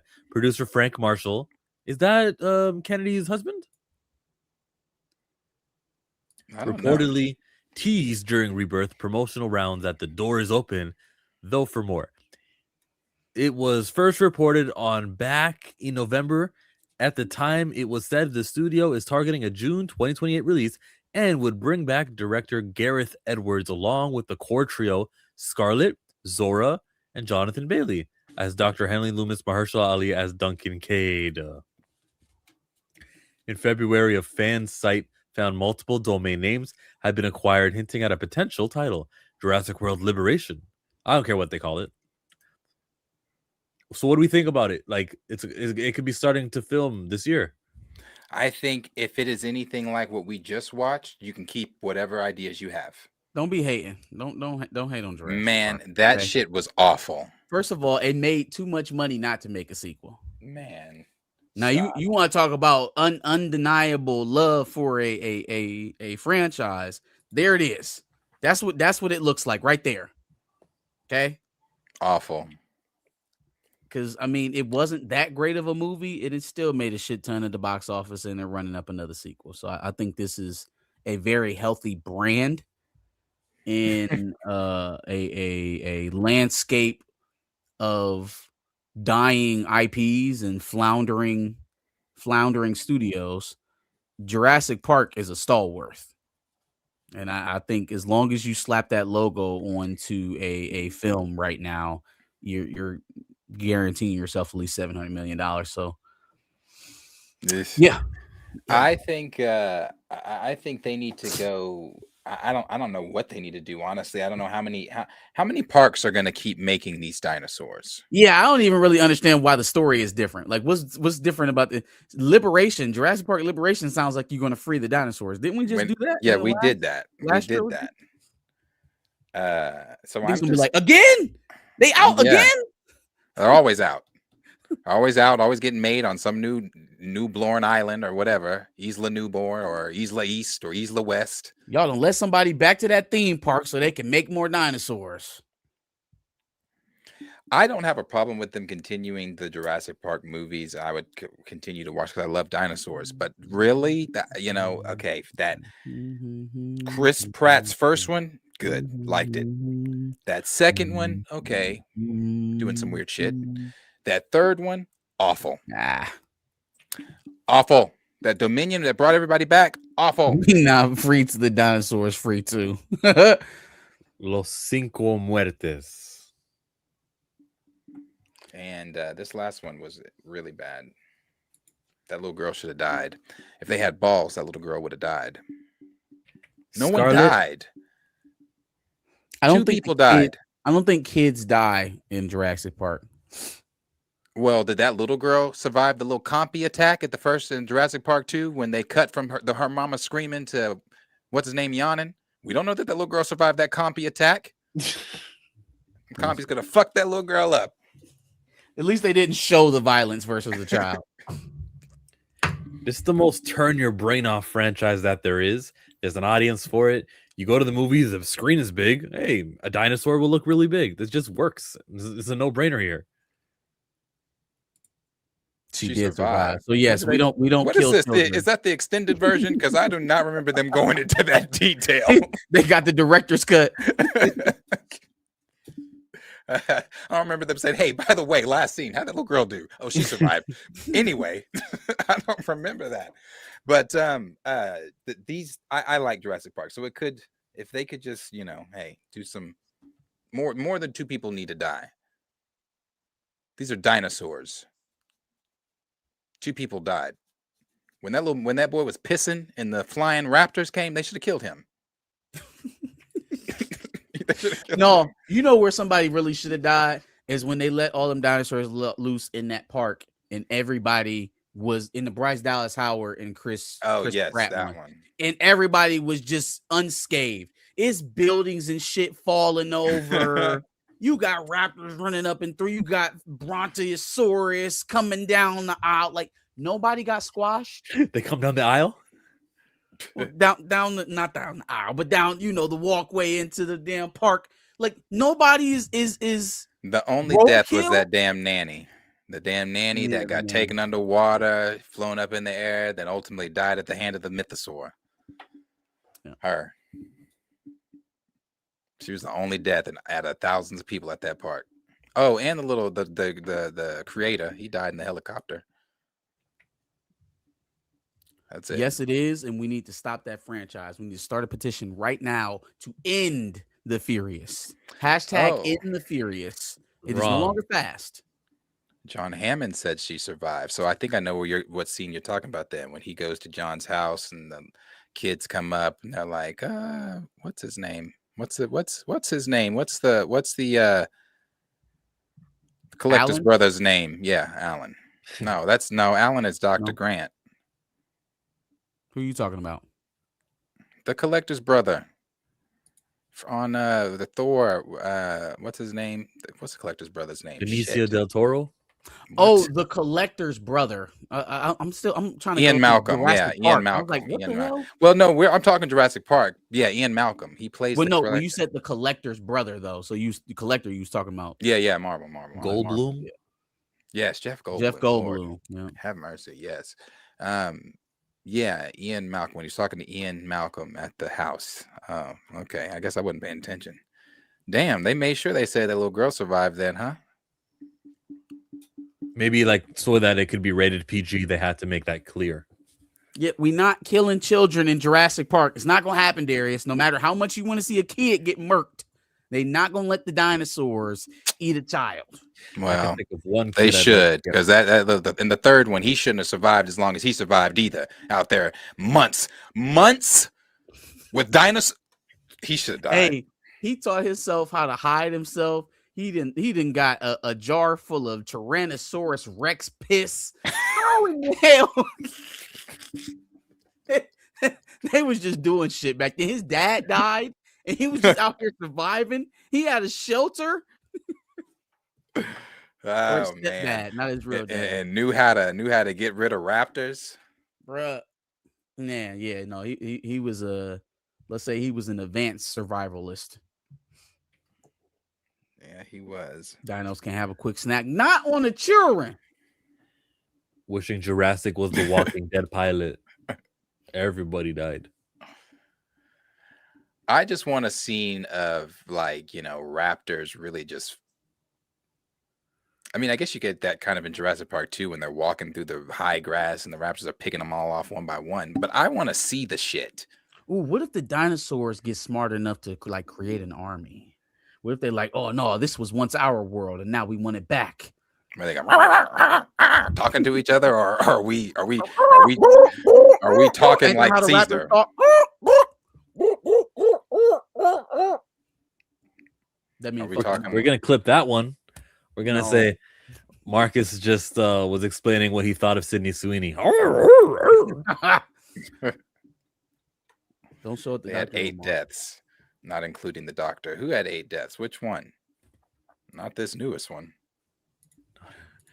You know, the Jurassic novel gets into the dino-human hybrids, but is it like Star Wars where that's not even really canon? Dino-human hybrids? Now, see, if you want to take it a direction, go there. But this cloning that little girl, and she didn't do shit. She was just a clone. What if that's the opening door to the mutant dino hybrids? Was John Hammond's granddaughter being cloned, like the Doctor in Power Rangers Dino Thunder? He was part human, part dino. So are the dinosaurs talking then? Are they going to be like half like cybernetic? See, that's what I was talking about. Like, do they evolve to the point where they can organize and shit? Like, hey, y'all brought us back. This is our shit now. Like this, run it, lay it down. We'll start with South America and start working our way up. Yeah, start working our way east. This wouldn't be like if some apes attacked and apes took over. This would be very different. You have big T-Rexes, and your biggest ape is a silverback. Your biggest weapon with the dinosaurs would be what, a Brachiosaurus? Yeah. Megalodon. Yeah, But that's only in the water. He's talking about mostly land. If you're fighting a war against dinosaurs, as long as you avoid the water, you're good from the Meg. You really don't even need an army. You just need raptors. Send the raptors in. Whoop on those warriors, right? A couple T-Rexes. A battalion of raptors with one T-Rex. Jesus Christ. Absolute wreckage. Absolute wreckage. Yeah, they pick them off. That's right. But you know, the more I'm sitting here talking about it and envisioning it, I don't like it. I don't like it. I don't want the dinosaurs to talk. I don't want them to mobilize. I don't want them going into war. I don't like it. Caesar is home. We gotta find something else to do than collecting all the dinosaurs that got loose. Well, then we need to stop. Then I think we should just stop. If we want a species to take over, do more Planet Apes. I would like to get to this point. I would like to get to the point of Planet of the Apes, which I thought we were going to get to, but we still haven't. I would like to get to the point where the apes, yes, God, where the apes are driving cars and shit. You know why? Because our introduction to Planet of the Apes was that fuck ass Mark Wahlberg movie, and so we didn't really get to experience the originals, you know, the racist ones, the ones that came out on Martin Luther King's birthday. I have seen all those though. Yeah, where they actually line up the history of how, you know, the apes took over and got all the way up into the day of when, you know, they're just slaves and shit like that. But yeah, we got a glimpse of it at the end of that Wahlberg movie where, you know, the Washington Monument was Caesar. Yeah. Or the Lincoln Memorial was Caesar instead of Lincoln. Then you had the apes pulling up in the police cars and hands up. He thought he was back in his reality. Now, do you want to see Mark Wahlberg in a jail cell somewhere? Like, does he need to come back if we do that? Man, I actually would like to continue to see. I really don't need to see Mark Wahlberg's, but I do want to see the apes modern day. They run everything. They're going to the zoo to see humans. They're pets.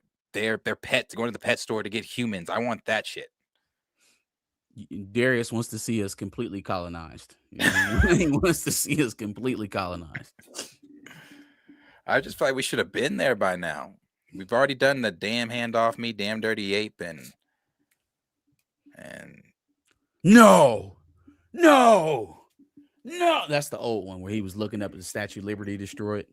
Yeah, that the old ones are still good. They still hold up. Oh, let's look at the old ones. I don't know if you guys have time or not, but I want to just go to this website called Rotten Tomato. 68 was 86%, and then 1970 they got 37%. 1971, 75%. The 72. This has to be 52%. retroactive, right? Rotten Tomatoes didn't exist back in those times, so this is like modern day people going back and judging the film. Has to be. Why right? does that matter? That it was modern day versus Well, because it's not what the audience of that time probably would have reflected. This is people in when they were able to go back and vote on it. I will agree, because it's just like the effects of America's Next Top Model. During that time, nobody saw Tyra as the things that people are saying she is now after the rewatch.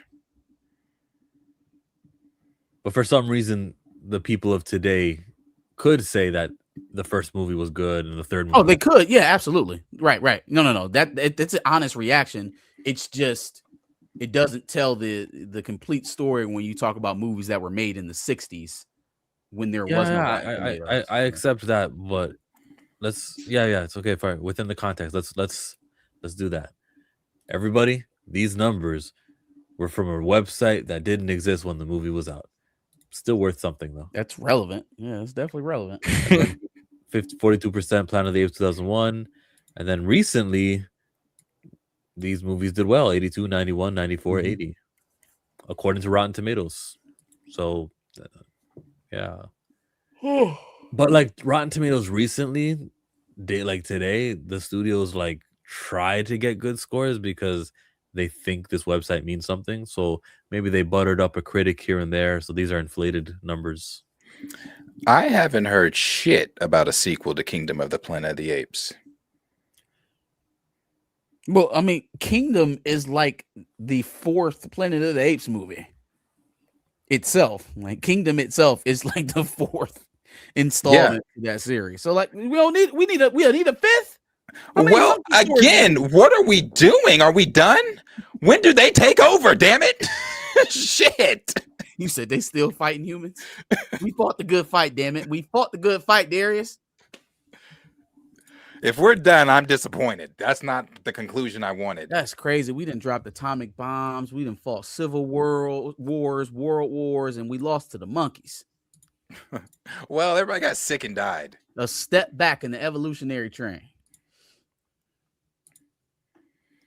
War of the Planet of the Apes made 490 million, but Kingdom of the Planet of the Apes made 397. War of the Planet of the Apes also pissed me off. There was no war. When I saw the title for that, I was like, yes, it's happening. We're going to war with like the army and the No. It was a Cold War. It's a shitty war. You wanted to see him destroy an entire civilization. I do. I want to see them, president, mayor, your teacher, janitor. I want to see them do all that. Open the human, pick this up, you goddamn dirty, maniacs. You damn dirty human. Pick that shit up.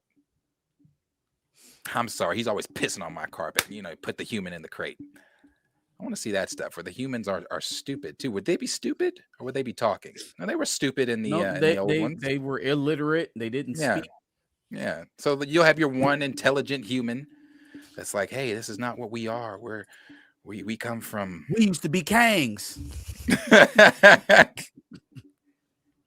I think the next Jurassic needs to be a prequel. The prequel portion of the novel, when the novels don't count. The novels are not irrelevant. When they were building, go back to them books and find a new story. You need to. Not too much more you can do. I don't know how many more times you're going to go to an island with dinosaurs and that shit's dangerous. It's an island full of dinosaurs. We're just going to go, though. There's always some innocent family getting roped into the shit. Let's go home after this super. Killed the family in the next one. Okay. All right.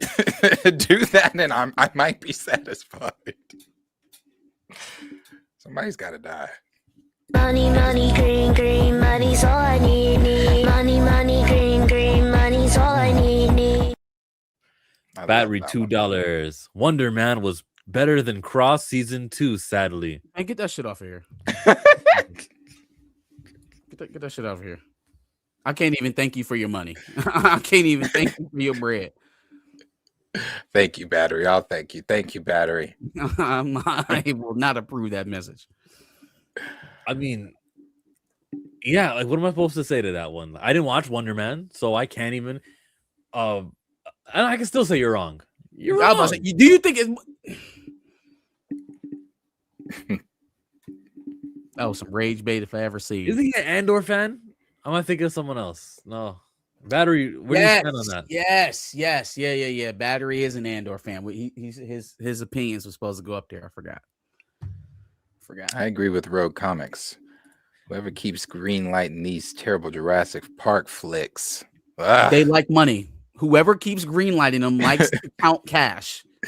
Yes, but I don't know, and this is the rare time that I can't say I agree with Arthur because I don't know for sure, but he put in the chat that this one made significantly less than the last ones. Significantly? I'm a couple hundred million. It wasn't Black Panther Wakanda Forever difference, but it was sizable. Hey man. And then what was something that they never expanded on in that last one? And it opens with a dinosaur just I don't know where they at. Everything happens in New York. So let's say New York opens with a dinosaur just in the streets of New York, and this construction workers are trying to remove him and causing traffic. We never go back to that point.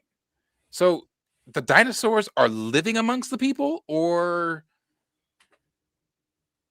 I'm confused. Yeah, I don't know if they ever wrangled them all back up and put them back in cages, or if you even, where do you cage a dinosaur? You make a dinosaur zoo. Isn't that just the Jurassic Park? It is. Yeah, again, aren't we just creating the problem that caused these motherfuckers from being here in the first place?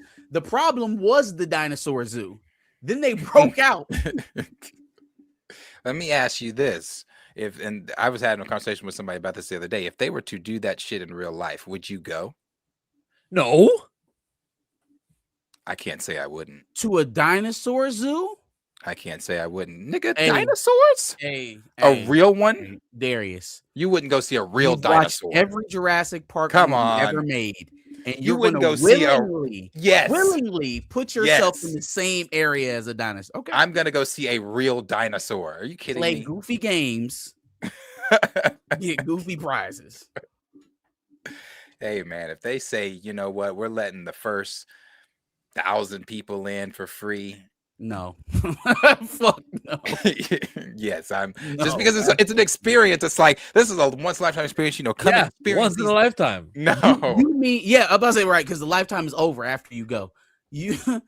So okay, in real life, like living, breathing time that we in right now, you're gonna go and trust whoever it is who then drummed up these fuck ass dinosaurs, and you're gonna trust that the security is adequate, that there's no way that they can get out.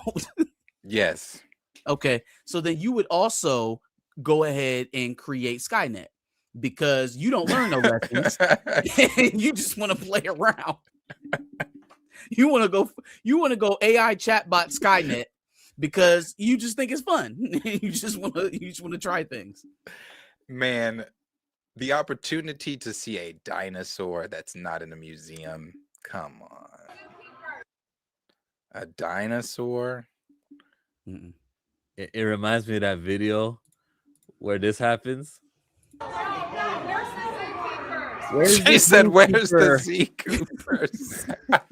Boy, the comments when I first saw this video was so funny. What are they supposed to do?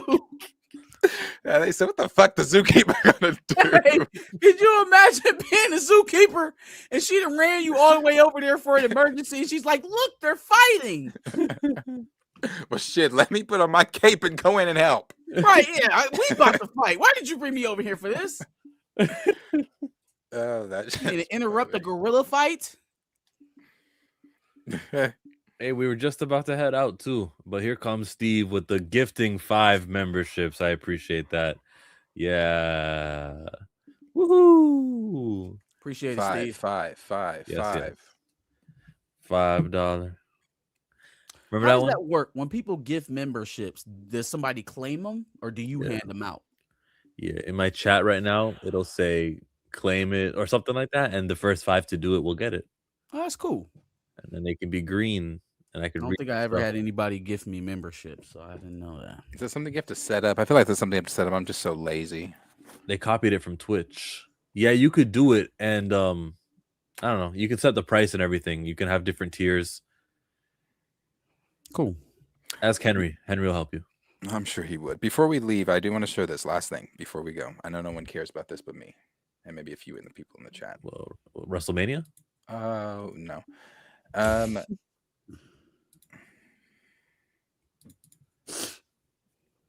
Is that not dope?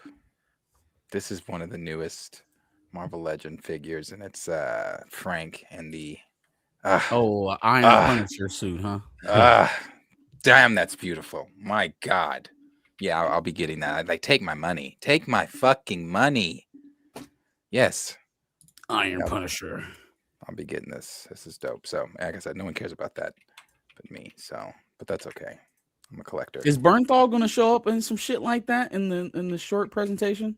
I hope not. I don't think so. Hope not. I don't think But so. you know, Marvel Legends has a thing of leaking the newest variant or colorway of suit changes before it actually premieres on screen. So they do.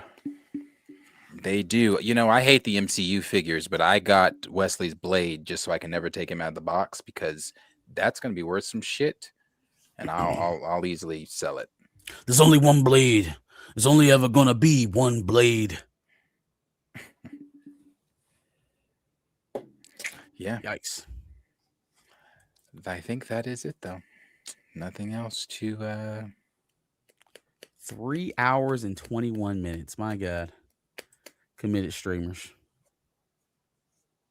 Committed. What y'all got going on? You streaming again tomorrow? During the day? Yeah, probably. Cool. We all go check them out while they're doing that. Tune in. Sure, they'll have some good news to go over, to chit chat about. I will be going live on Sunday at 4:30. Come catch us on back of the bus, doing dubs and L's, and also getting into some entertainment news and behind the cape. That's it for me.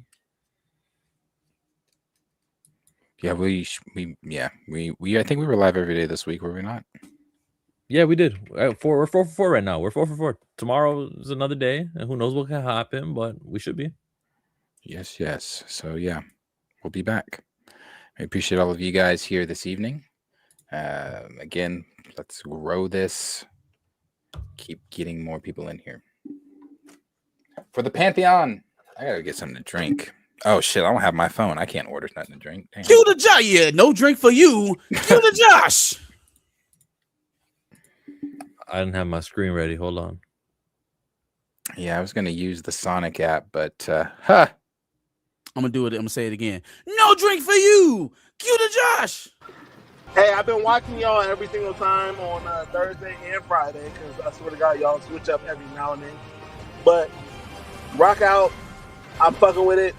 I'm out. Thank you, Josh. Appreciate it. All right, dog.